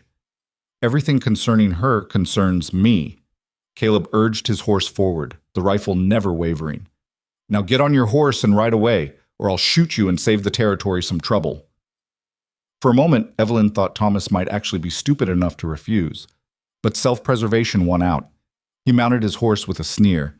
"You two deserve each other," he spat, then kicked his horse into a gallop. The silence after he left was deafening. Caleb lowered his rifle and climbed down, approaching Evelyn slowly like she might bolt. "You came after me," she said. "Of course I did. You think I was going to let you walk into the dark alone? You let me leave the ranch because you were right about all of it." Caleb stopped a few feet away, his face ravaged. "I was choosing grief. I was too scared to let go of the past because letting go felt like losing Sarah all over again. But you know what's worse than that? Losing you. Watching you walk away because I was too much of a coward to choose happiness." Evelyn's vision blurred. "Caleb, I don't know if I'll ever stop missing her. I don't know if I'll ever be perfect at this. But I know I love you. And I know that loving you doesn't erase what I had with Sarah. It just means I'm lucky enough to love twice in one lifetime." He took a shaky breath. "So I'm asking, begging, please come home. Marry me. Let me spend the rest of my life trying to be worthy of you." Evelyn stood frozen, her heart hammering. Every instinct screamed at her to protect herself, to walk away before he could hurt her again. But then she looked at his face, really looked, and saw something she'd never seen before. Not just love, but commitment. Not just want, but choice. He was choosing her, fully, finally. "If I come back," she said slowly, "things have to change. I can't keep wondering when you're going to retreat. I can't keep competing with a ghost." "I know, and I'll work on it, every day." Caleb took a step closer. "I'm not perfect, Evelyn. I'm probably going to mess up, but I swear I'll try. I'll fight for us. I'll show up. Just, please, give me another chance." Evelyn looked down at her trunk, at the road stretching toward town, at the life she'd been about to walk into. Then she looked at Caleb, flawed, grieving, but present and fighting for her despite his fear. "Okay," she whispered. Caleb's face crumpled with relief. He closed the distance between them and pulled her into his arms, holding her so tight she could barely breathe. "I'm sorry," he said against her hair. "I'm so sorry." "I know." Evelyn held him just as tightly. "Take me home." They rode back to the ranch in the dark. Evelyn sitting in front of Caleb on his horse, while her trunk was tied on behind.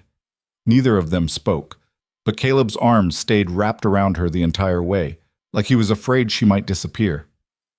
When they reached the ranch, he helped her down and carried her trunk inside without a word. Then he built up the fire and made coffee, while Evelyn sat trying to process everything that had just happened. "I meant what I said," Caleb finally spoke. "I want to marry you. Day after tomorrow, like we planned. If you still want to."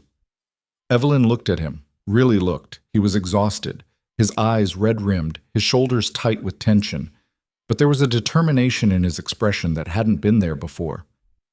"I want to," she said.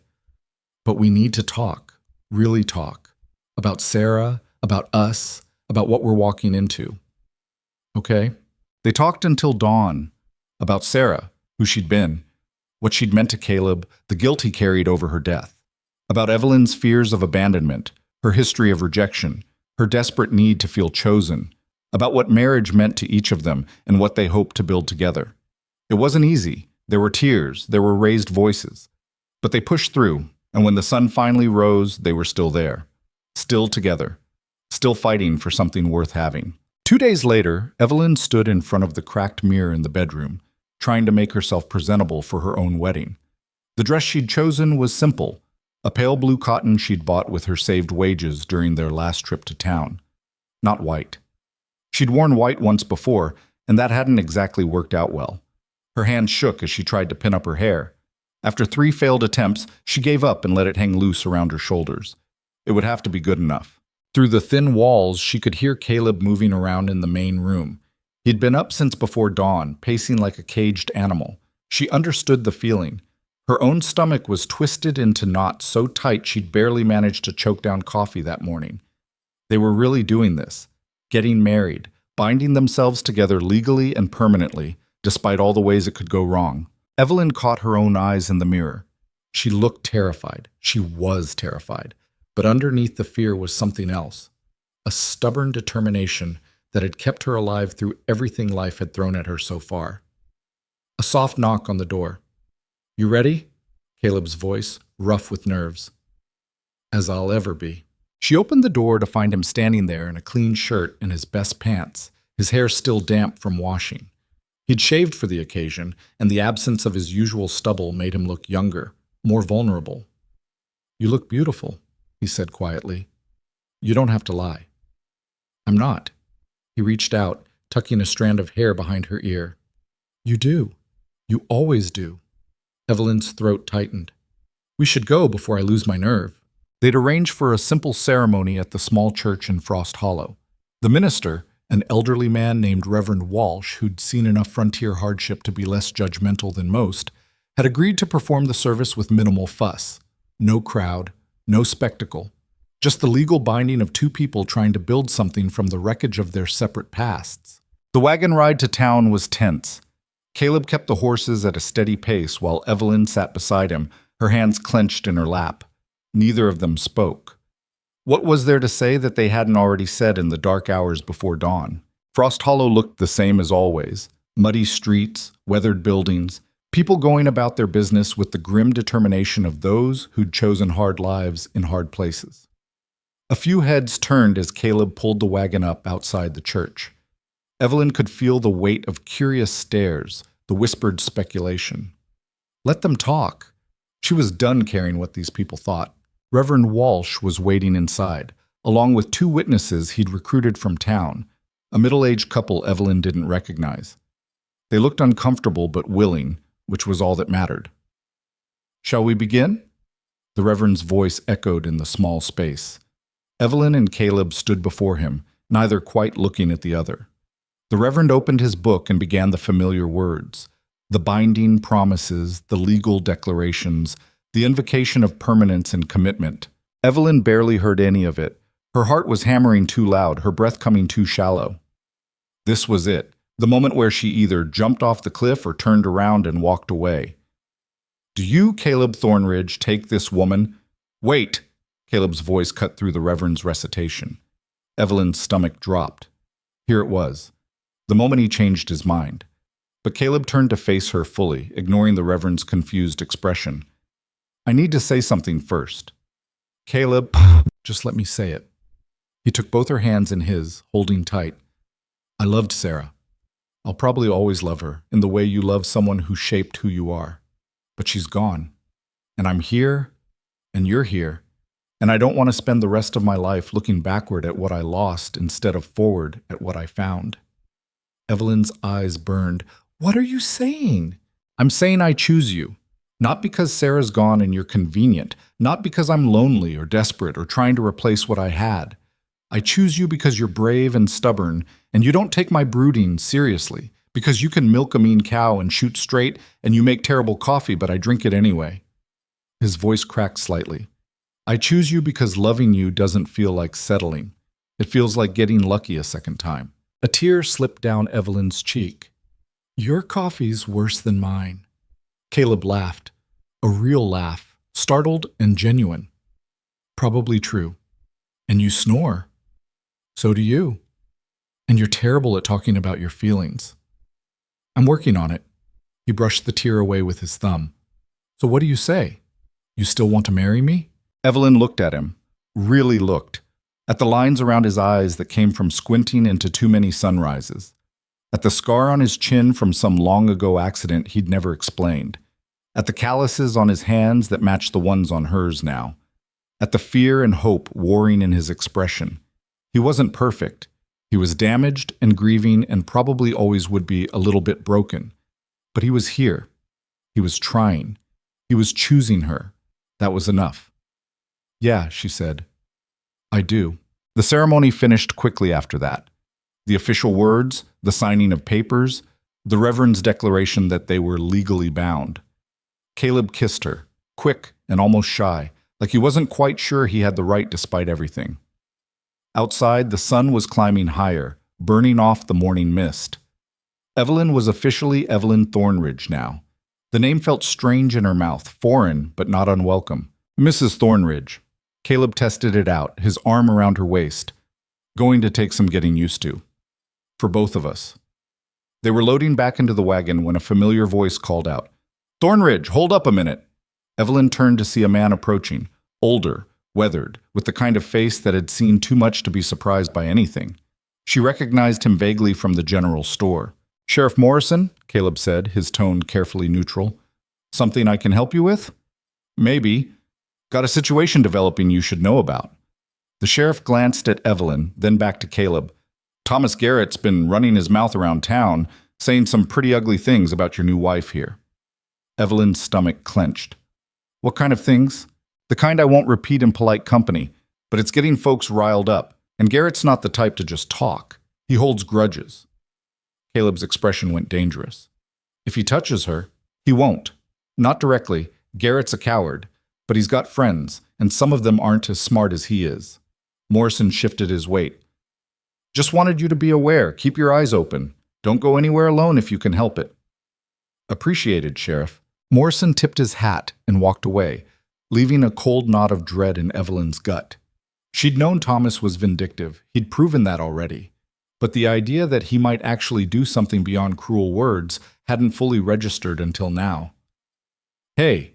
Caleb's hand found hers. Don't let him get in your head. Garrett's all noise. You don't know that. I know he's not worth worrying about on our wedding day. Caleb helped her into the wagon. Come on, let's go home. But the sheriff's warning hung over them like a storm cloud, dampening what should have been a celebratory ride back to the ranch. Evelyn kept scanning the horizon, expecting trouble at every turn. By the time they pulled up to the house, her nerves were shot. I'm sorry, Caleb said as he unhitched the horses. This isn't how today should have gone. It's not your fault. Still, you deserve better than spending your wedding day worried about what some bastard might do. Evelyn helped him with the horses, the familiar work steadying her somewhat. We've survived worse than Thomas Garrett. We'll survive this too. But surviving and thriving were different things, and over the next few weeks, Evelyn learned just how much damage a vindictive man could do without ever laying a hand on his target. It started small. Their credit at the general store was suddenly revoked, the proprietor claiming he couldn't extend terms to unreliable customers anymore. When Caleb tried to sell cattle at the livestock market, Buyers who'd worked with him for years suddenly had other commitments. Letters that should have arrived went missing. Supplies they'd ordered never showed up. Thomas Garrett's fingerprints were all over it, even if he never showed his face. "He's trying to starve us out," Evelyn said one evening, staring at their dwindling supplies. "Make it impossible for us to keep the ranch running." Caleb's jaw was tight. "He can try. Won't work. I've dealt with worse than a petty rancher with an ego problem." But it was wearing on both of them. The constant low-grade stress of wondering what would go wrong next. The isolation of being cut off from the usual channels of commerce and community. The anger of watching their hard work undermined by someone who couldn't stand seeing them happy. 3 weeks after the wedding, things escalated. Evelyn woke in the middle of the night to Caleb shaking her shoulder, his expression grim. Fire. In the north pasture. She was out of bed and dressed in seconds, her heart racing. They ran outside to see orange flames licking at the sky, clearly visible even from the house. The dry spring grass was burning, spreading fast. The cattle, already moving them. "I need you to help me dig a fire break before it reaches the barn." Caleb thrust a shovel into her hands. Now. They worked frantically in the dark, digging trenches in the earth to stop the fire's spread. Evelyn's hands blistered and bled, but she didn't stop. Couldn't stop. If the fire reached the barn, they'd lose everything. The horses, their equipment, their winter feed stores. By the time the flames finally died down, more from lack of fuel than their efforts, the sky was starting to lighten with dawn. Evelyn collapsed on the ground, coughing from smoke, her entire body screaming with exhaustion. Caleb sat beside her, his face streaked with soot. "Lost about 10 acres of pasture. Could have been worse." "Was it Garrett?" "Don't know. Can't prove it either way." But the look in his eyes said he knew exactly who was responsible. Sheriff Morrison showed up later that morning, surveyed the damage, and confirmed what they already suspected. "Fire started in 3 different places. That's not natural. Someone set this deliberately." "Can you arrest Garrett?" Evelyn demanded. "On what evidence? Nobody saw him. No witnesses. All I've got is suspicion, and that won't hold up." Morrison looked frustrated. "Best I can do is talk to him. Let him know we're watching." "That'll do a lot of good," Caleb said bitterly.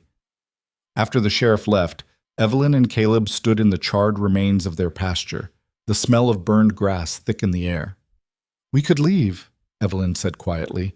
"Sell the ranch, start over somewhere else." "Is that what you want?" She thought about it honestly. "No, I'm tired of running. I ran from St. Louis. I almost ran from here. I don't want to run anymore." "Then we stay." Caleb's voice was hard. "And we make it clear that we're not going anywhere." But making it clear and actually surviving were 2 different things. The fire had destroyed valuable grazing land they couldn't afford to lose. Their remaining cattle needed to be moved to different pastures, which meant more work and less efficient grazing. And the financial pressure of being shut out from normal commerce was building. 2 weeks later, another disaster. Their water pump broke, not from age or wear, but from deliberate sabotage. Someone had damaged the mechanism in a way that looked like normal failure, but was clearly intentional. "God damn it!" Caleb slammed his fist against the pump housing. "We can't keep doing this. Can't keep fighting fires, literal and figurative, every damn day." Evelyn watched him, seeing the exhaustion and frustration carved into every line of his face. This was exactly what Thomas wanted, to grind them down until they gave up and left. She made a decision. "I'm going to town," she said. Caleb looked up sharply. "What? No, it's not safe." "Hiding here isn't safe either. We need supplies we can't get anywhere else. And I'm not going to let Thomas Garrett turn me into a prisoner on my own land." "Then I'm coming with you. Someone needs to stay with the cattle, and we both know you can fix that pump faster than I can." Evelyn grabbed her coat. "I'll be fine. It's broad daylight. Garrett's not going to try anything in front of the whole town." Caleb looked like he wanted to argue, but he knew she was right. "Take the rifle, and if anyone gives you trouble, I'll handle it." She kissed him quickly. "I'll be back before dark." The ride to Frost Hollow felt longer than usual. Evelyn kept the rifle across her lap, her eyes scanning for any sign of trouble. But the road was empty, the spring afternoon quiet except for birdsong and the creak of wagon wheels. Town was busier than she expected. Market day. She'd forgotten. The main street was crowded with people selling vegetables, livestock, handmade goods. Evelyn tied up the wagon and made her way to the general store, very aware of the stares following her. The proprietor looked uncomfortable when she entered. "Mrs. Thornridge, I told your husband I can't extend credit. I'm paying cash." Evelyn set coins on the counter. "I need flour, salt, coffee, and ammunition." He hesitated, then began gathering the supplies. Around them, other customers had gone quiet, watching the interaction with poorly disguised interest. Evelyn was loading supplies into her wagon when she heard the voice she'd been dreading. Well, if it isn't the new Mrs. Thornridge. Thomas Garrett stood a few feet away, flanked by two men she didn't recognize. All three looked like they'd been drinking, despite it being barely past noon. "Thomas!" Evelyn kept her voice level, her hand moving toward where the rifle lay in the wagon bed. "Heard you and Caleb have been having some bad luck lately. Fire, broken equipment, real shame." His smile was ugly. "Almost like someone doesn't want you here. Almost like someone's a coward who can't face us directly." Thomas's smile vanished. "Watch your mouth." "Or what? You'll set another fire? Break something else?" Evelyn stood her ground even as her heart hammered. "You're pathetic, Thomas. I rejected you, so now you're throwing a tantrum like a child."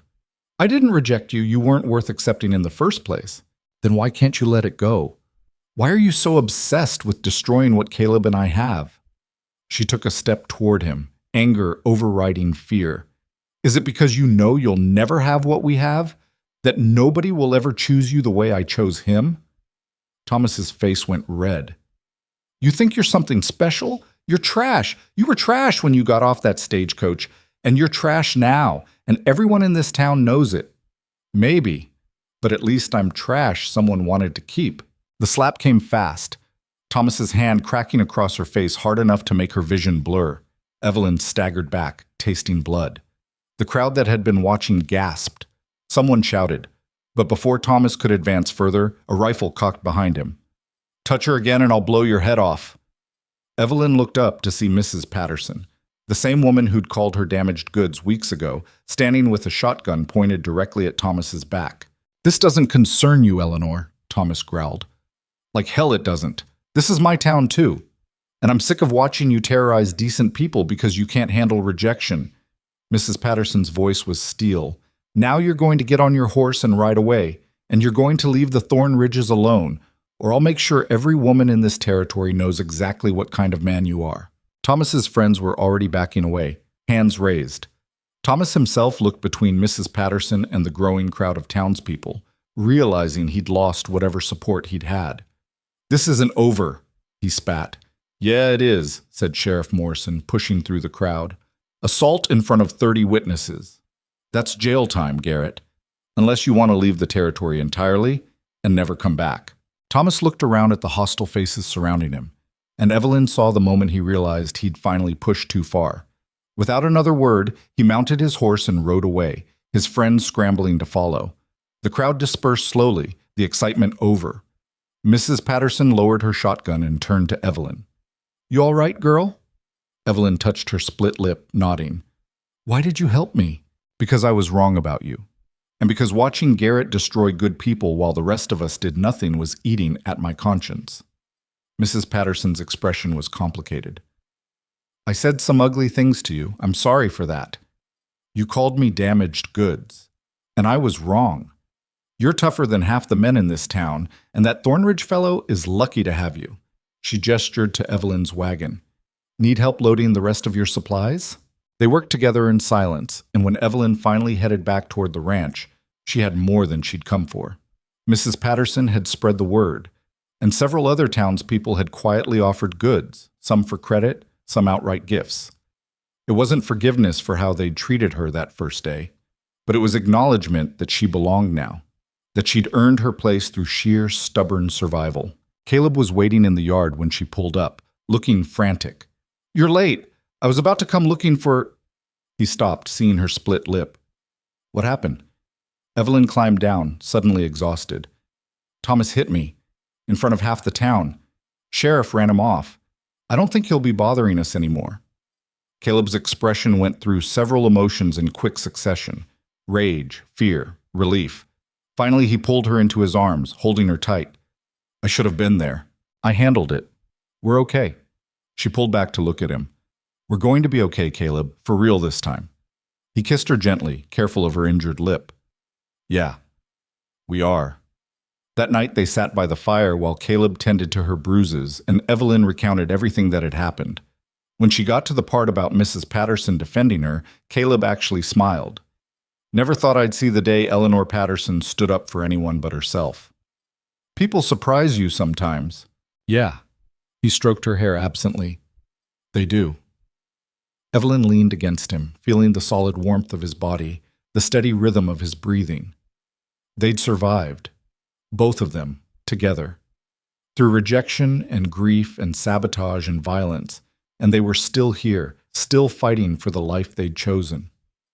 I love you, she said quietly. Caleb's arms tightened around her. I love you too. It wasn't poetry. It wasn't grand declarations or flowery promises. But it was real. And it was theirs.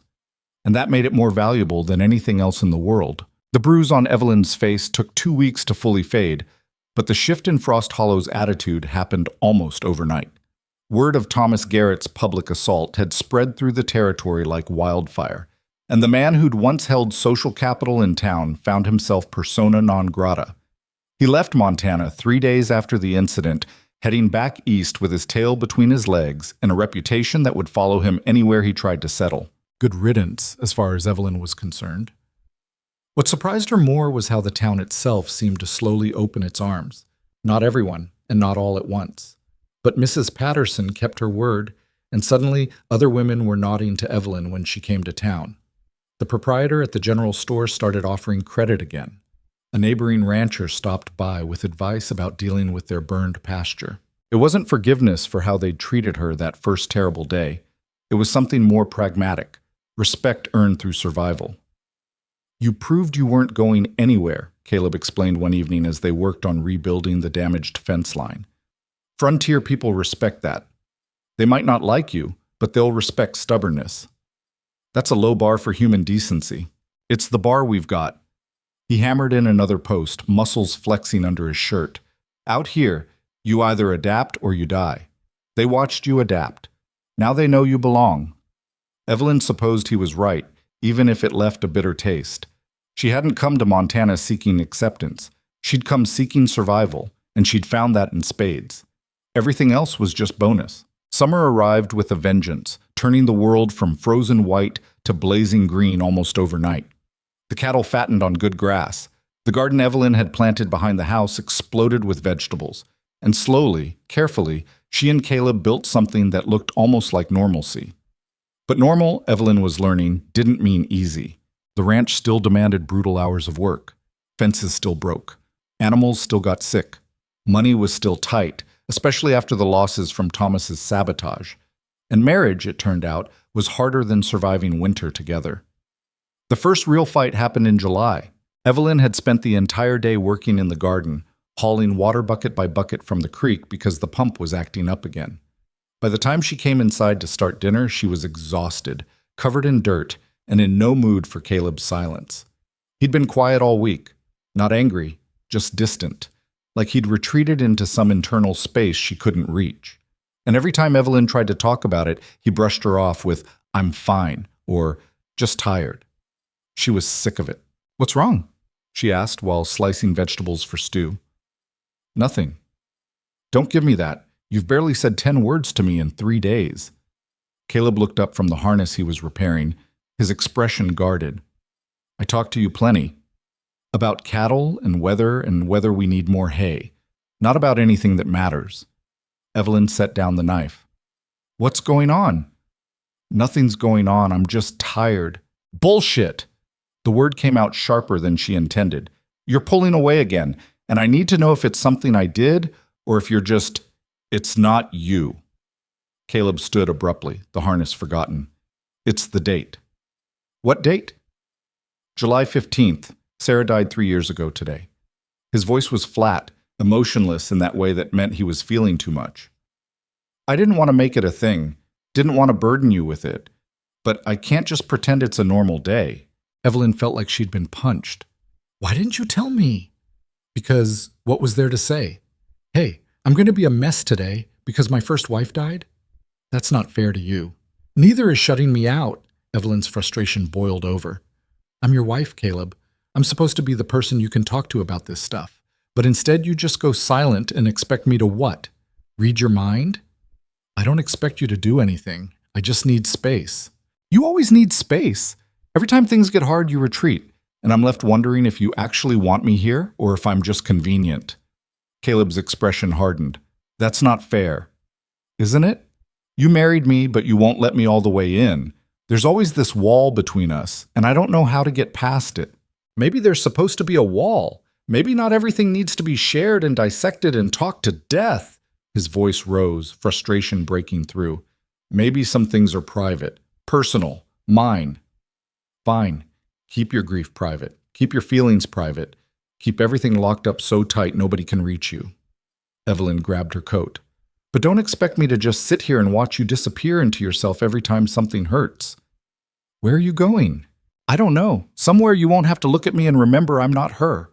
She was out the door before Caleb could respond, storming toward the barn with tears burning her eyes. It was a stupid fight. She knew that even as she saddled one of the horses with shaking hands, Caleb was grieving, and she should be understanding, and instead she was making it about herself. But she was also tired. Tired of competing with a ghost. Tired of feeling like she was always one step away from being too much or not enough. Evelyn rode out into the twilight, letting the horse pick its own pace while she fought for control of her emotions. The prairie stretched endlessly in all directions, beautiful and hostile in equal measure. A person could disappear out here, just ride until they ran out of land or hope or both. She made it about 3 miles before she turned back, because running was what the old Evelyn would have done, and she'd promised herself she was done running. When she got back to the ranch, Caleb was sitting on the porch steps, his head in his hands. He looked up when he heard the horse, relief washing over his face. I thought you left. I thought about it. Evelyn dismounted, her anger burned out, leaving only exhaustion. But then I'd just be proving you right, that I can't handle the hard parts. Caleb stood slowly. I never said that. You didn't have to.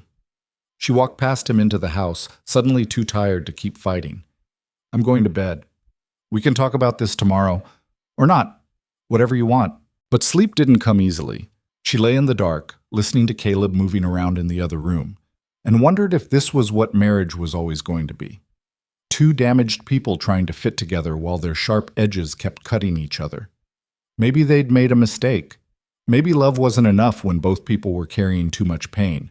She must have dozed off eventually, because she woke to find Caleb sitting on the edge of the bed, backlit by the lamp he'd brought from the other room.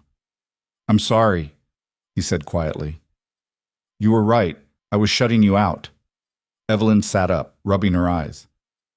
It's okay to grieve, Caleb. I'm not asking you to stop missing her. I know, but that's not really what this is about. He looked down at his hands. I'm scared. Of what? Of forgetting her completely. Of the day coming when I can't remember her voice or her face or any of it. And I know that's irrational because I've got photographs and memories and I'm not actually going to forget. But the fear's still there. He finally met her eyes. And when I'm with you, when I'm happy with you, it feels like I'm betraying her memory by moving on. That's not how memory works. I know that here. He tapped his head. But here. He pressed a hand to his chest. Here. I'm still that man who came home too late and found his wife dead. And I don't know how to stop being him. Evelyn reached for his hand, threading her fingers through his. You don't have to stop being him. He's part of who you are. The question is whether you're going to let that grief define you forever, or if you're going to let yourself be more than just the man who lost his wife. What if I don't know how to be more than that? Then we figure it out together, one day at a time, one fight at a time. She squeezed his hand. But you have to let me in, Caleb. I can't help you carry this if you won't share the weight. He was quiet for a long moment, then, she would have hated you. Evelyn blinked, startled. What? Sarah, she would have hated you. You're everything she wasn't, tough, practical, not afraid of hard work. She'd have been jealous as hell. A small, sad smile crossed his face. Which is how I know she'd want me to be happy with you. Because as much as Sarah hated this place, She loved me, and she'd hate seeing me waste my life mourning instead of living. You really think that? I do. Took me a while to get there, but yeah, I think she'd be pissed. I waited this long to move on. He pulled Evelyn close, pressing his forehead to hers. I'm not going to be perfect at this. I'm still going to have bad days, but I'll try to stop shutting you out when they happen. That's all I'm asking. They sat like that for a while, just holding each other in the lamplight. It wasn't a perfect resolution. They'd still fight. Caleb would still struggle with his grief. Evelyn would still battle her fear of abandonment. But they were talking about it now, instead of letting it fester in silence. It was progress. The rest of summer passed in a blur of work and small victories. The burned pasture slowly recovered. They managed to sell cattle at a fair price, despite the earlier sabotage. Evelyn's garden produced enough vegetables to can for winter, and bit by bit, their finances stabilized. In August, Mrs. Patterson invited them to a community harvest dinner. It was the first social invitation they'd received, and Evelyn wasn't sure whether to be pleased or suspicious. It's a trap, she said while getting ready. They're going to poison the food or something. Caleb laughed. Nobody's poisoning anything. Eleanor Patterson might be many things, but she's not a murderer. How do you know? She could be. She's got the shotgun skills for it. Just try to enjoy yourself. It's one evening. We can survive one evening. The dinner was held at the Patterson Ranch, a sprawling affair with more buildings than Caleb and Evelyn's place. At least 30 people showed up, neighboring ranchers, townspeople, families Evelyn recognized but had never really talked to. She spent the first hour hovering near Caleb, uncomfortable with the attention. But eventually Mrs. Patterson pulled her aside, leading her to a cluster of women near the food table. Ladies, this is Evelyn Thornridge, the one who gave Thomas Garrett what he deserved. The women laughed, and one of them, a round-faced woman named Martha, raised her glass. About time someone put that man in his place. Cheers to you. They fell into conversation easily after that. The women shared stories about their own struggles adjusting to frontier life, their difficult husbands, the challenges of making homes in a place that seemed determined to kill you. Evelyn found herself laughing for the first time in weeks, the tension she'd been carrying slowly easing. Across the yard, she could see Caleb talking with a group of men, actually smiling at something one of them said. He looked lighter than he had in months, happy even. Maybe they were going to be okay after all. On the ride home that night, Caleb reached over and took her hand. That wasn't so bad. It was almost nice, Evelyn admitted. Don't tell anyone I said that. Your secret's safe with me. He glanced at her. You looked happy tonight, talking with the other women. I was. It's been a long time since I had that. Friends, I mean. People I could just talk to without worrying about being judged. They like you. They tolerate me. There's a difference. Either way, it's progress. Caleb's thumb stroked across her knuckles. We're building something here, Evelyn. A real life, not just survival. She leaned against his shoulder, watching the stars spread across the enormous Montana sky. He was right. Somewhere between arriving as an unwanted bride and now they'd carved out a place that felt like home. It wasn't perfect. The work was still brutal. Money was still tight. They still fought more than either of them liked. But it was theirs. Fall arrived with crisp mornings and the first hint of gold in the cottonwood trees. Evelyn and Caleb worked together to prepare for winter, cutting firewood, butchering animals, preserving food. The rhythm of it felt familiar now, almost comforting in its predictability. One afternoon in late September, Evelyn was in the barn when she suddenly had to sit down, overcome by dizziness. The world tilted sideways, and she grabbed the nearest post for support until it passed. Caleb found her there 5 minutes later, still sitting on the ground. What happened? Are you hurt? I'm fine, just felt dizzy for a minute. But even as she said it, Evelyn's mind was racing, doing calculations she wasn't quite ready to voice. Maybe you're getting sick. There's a flu going around town. I'm not sick. She looked up at him. Caleb, when was my last monthly? He blinked, confused.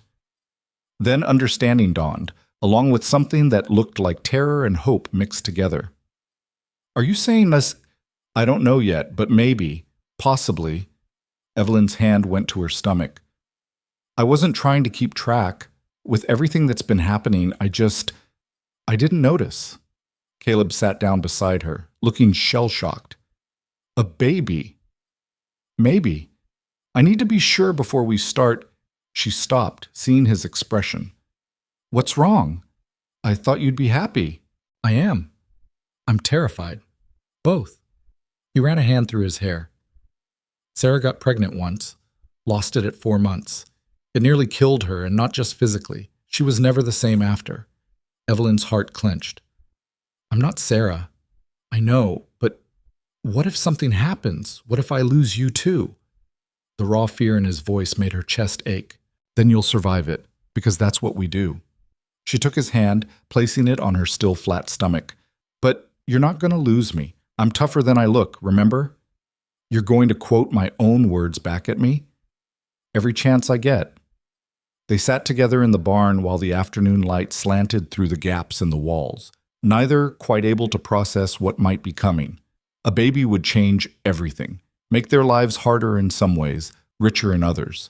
But it also felt right, like the next piece of the life they were building together. A week later, the doctor in Frost Hollow confirmed what Evelyn already knew. She was pregnant, due sometime in early April. The news spread through town faster than she could have imagined, and suddenly she was being offered advice from every woman who'd ever given birth in Montana Territory. Most of it was terrifying.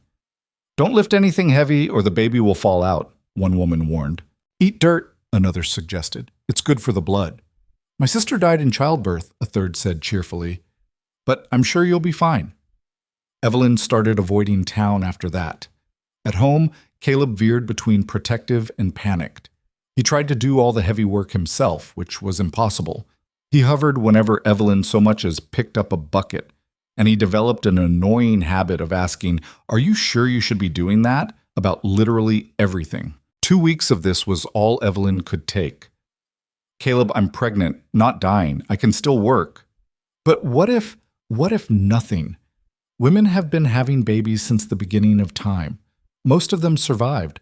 I will too. She handed him a basket of eggs.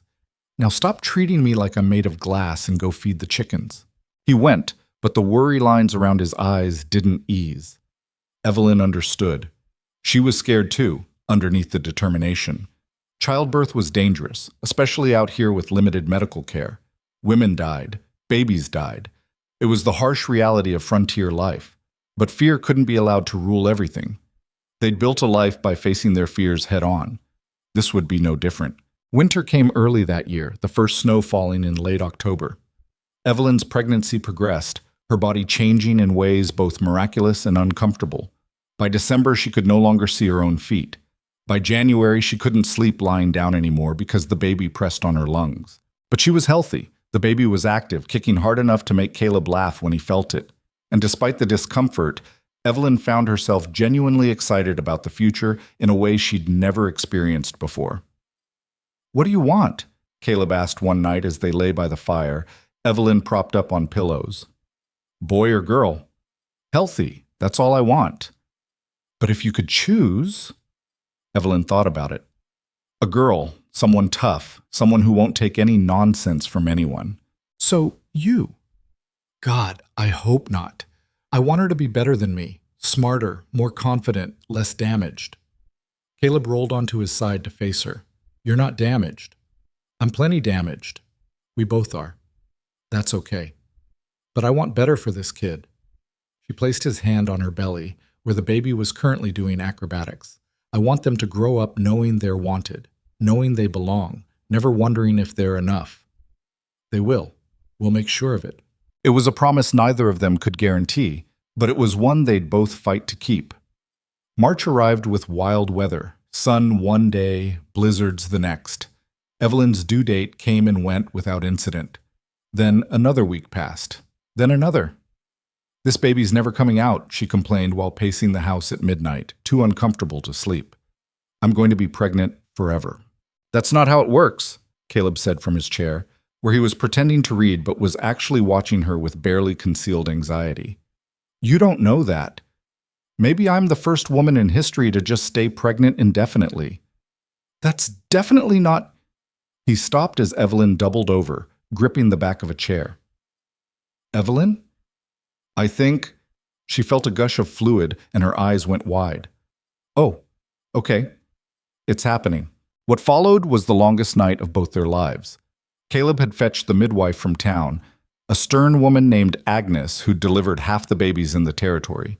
She sat up in the bedroom while Caleb was banished to pace in the main room, useless and terrified.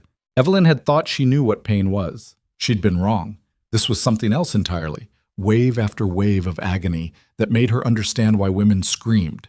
She did scream several times before Agnes told her sharply to save her energy for pushing. Hours blurred together. Evelyn lost track of time, of everything except the pain in Agnes's voice telling her to push, breathe, push again. And then, suddenly, a cry. Not hers, a baby's. "It's a girl," Agnes announced, laying the squalling infant on Evelyn's chest. "Healthy lungs on this one." Evelyn looked down at her daughter, tiny, red-faced, covered in vernix and absolutely perfect. The baby's eyes were squeezed shut, her fists waving furiously at the indignity of being born. "Hi," Evelyn whispered, tears streaming down her face. "Hi, baby. I'm your mother." The door burst open and Caleb stumbled in, looking like he'd aged a decade in the past few hours. His eyes went to Evelyn first, checking that she was alive, then to the baby. "Is she? She's perfect." Evelyn shifted so he could see better. "We have a daughter." Caleb approached slowly, like the baby might break if he moved too fast. When he finally looked down at his daughter's face, his expression crumpled. "She's so small." "She won't be for long. Trust me." Evelyn was exhausted beyond measure, but she'd never felt more alive. "You want to hold her?" He took the baby with the careful reverence of someone handling something infinitely precious and infinitely fragile. The infant quieted at his touch, her tiny hand grasping his finger. "What do we name her?" he asked. They'd discussed names for months without settling on anything, but looking at her daughter now, Evelyn knew. "Hope," she said. "Her name is Hope, because that's what this baby represented. Hope for the future. Hope that the past didn't have to define them. Hope that two broken people could build something whole together." Caleb smiled through his tears. "Hope Thornridge. I like it." Agnes finished cleaning up and gave them instructions for the next few days, then left them alone with their daughter. Caleb climbed carefully onto the bed beside Evelyn, still holding the baby, and the three of them lay together as dawn broke outside. "We did it," Evelyn said softly. "We actually did it." "Yeah, we did." Caleb kissed her forehead, then Hope's. "I love you, both of you." "We love you too." It wasn't the ending Evelyn had imagined when she stepped off that stagecoach in Frost Hollow over a year ago. She'd been looking for survival, for basic human decency, for someone who wouldn't reject her on sight. Instead, she'd found a home, a partner, a family. She'd found proof that even the most broken people could build something beautiful if they were brave enough to try. The years that followed weren't easy. Raising a child on a frontier ranch while keeping the operation running tested them in ways they couldn't have anticipated. Money stayed tight. Work stayed brutal. There were more fights, more struggles, more moments when they both wondered if they'd made a terrible mistake. But there were also mornings watching Hope take her first steps across the porch, evenings teaching her to feed the chickens, nights falling asleep as a family, exhausted but content. Caleb never fully stopped grieving Sarah. Some wounds didn't heal completely, and Evelyn had learned to accept that. But he was present now, fully engaged with the life they were building. The wall between them had crumbled, brick by brick, until they could reach each other without barriers.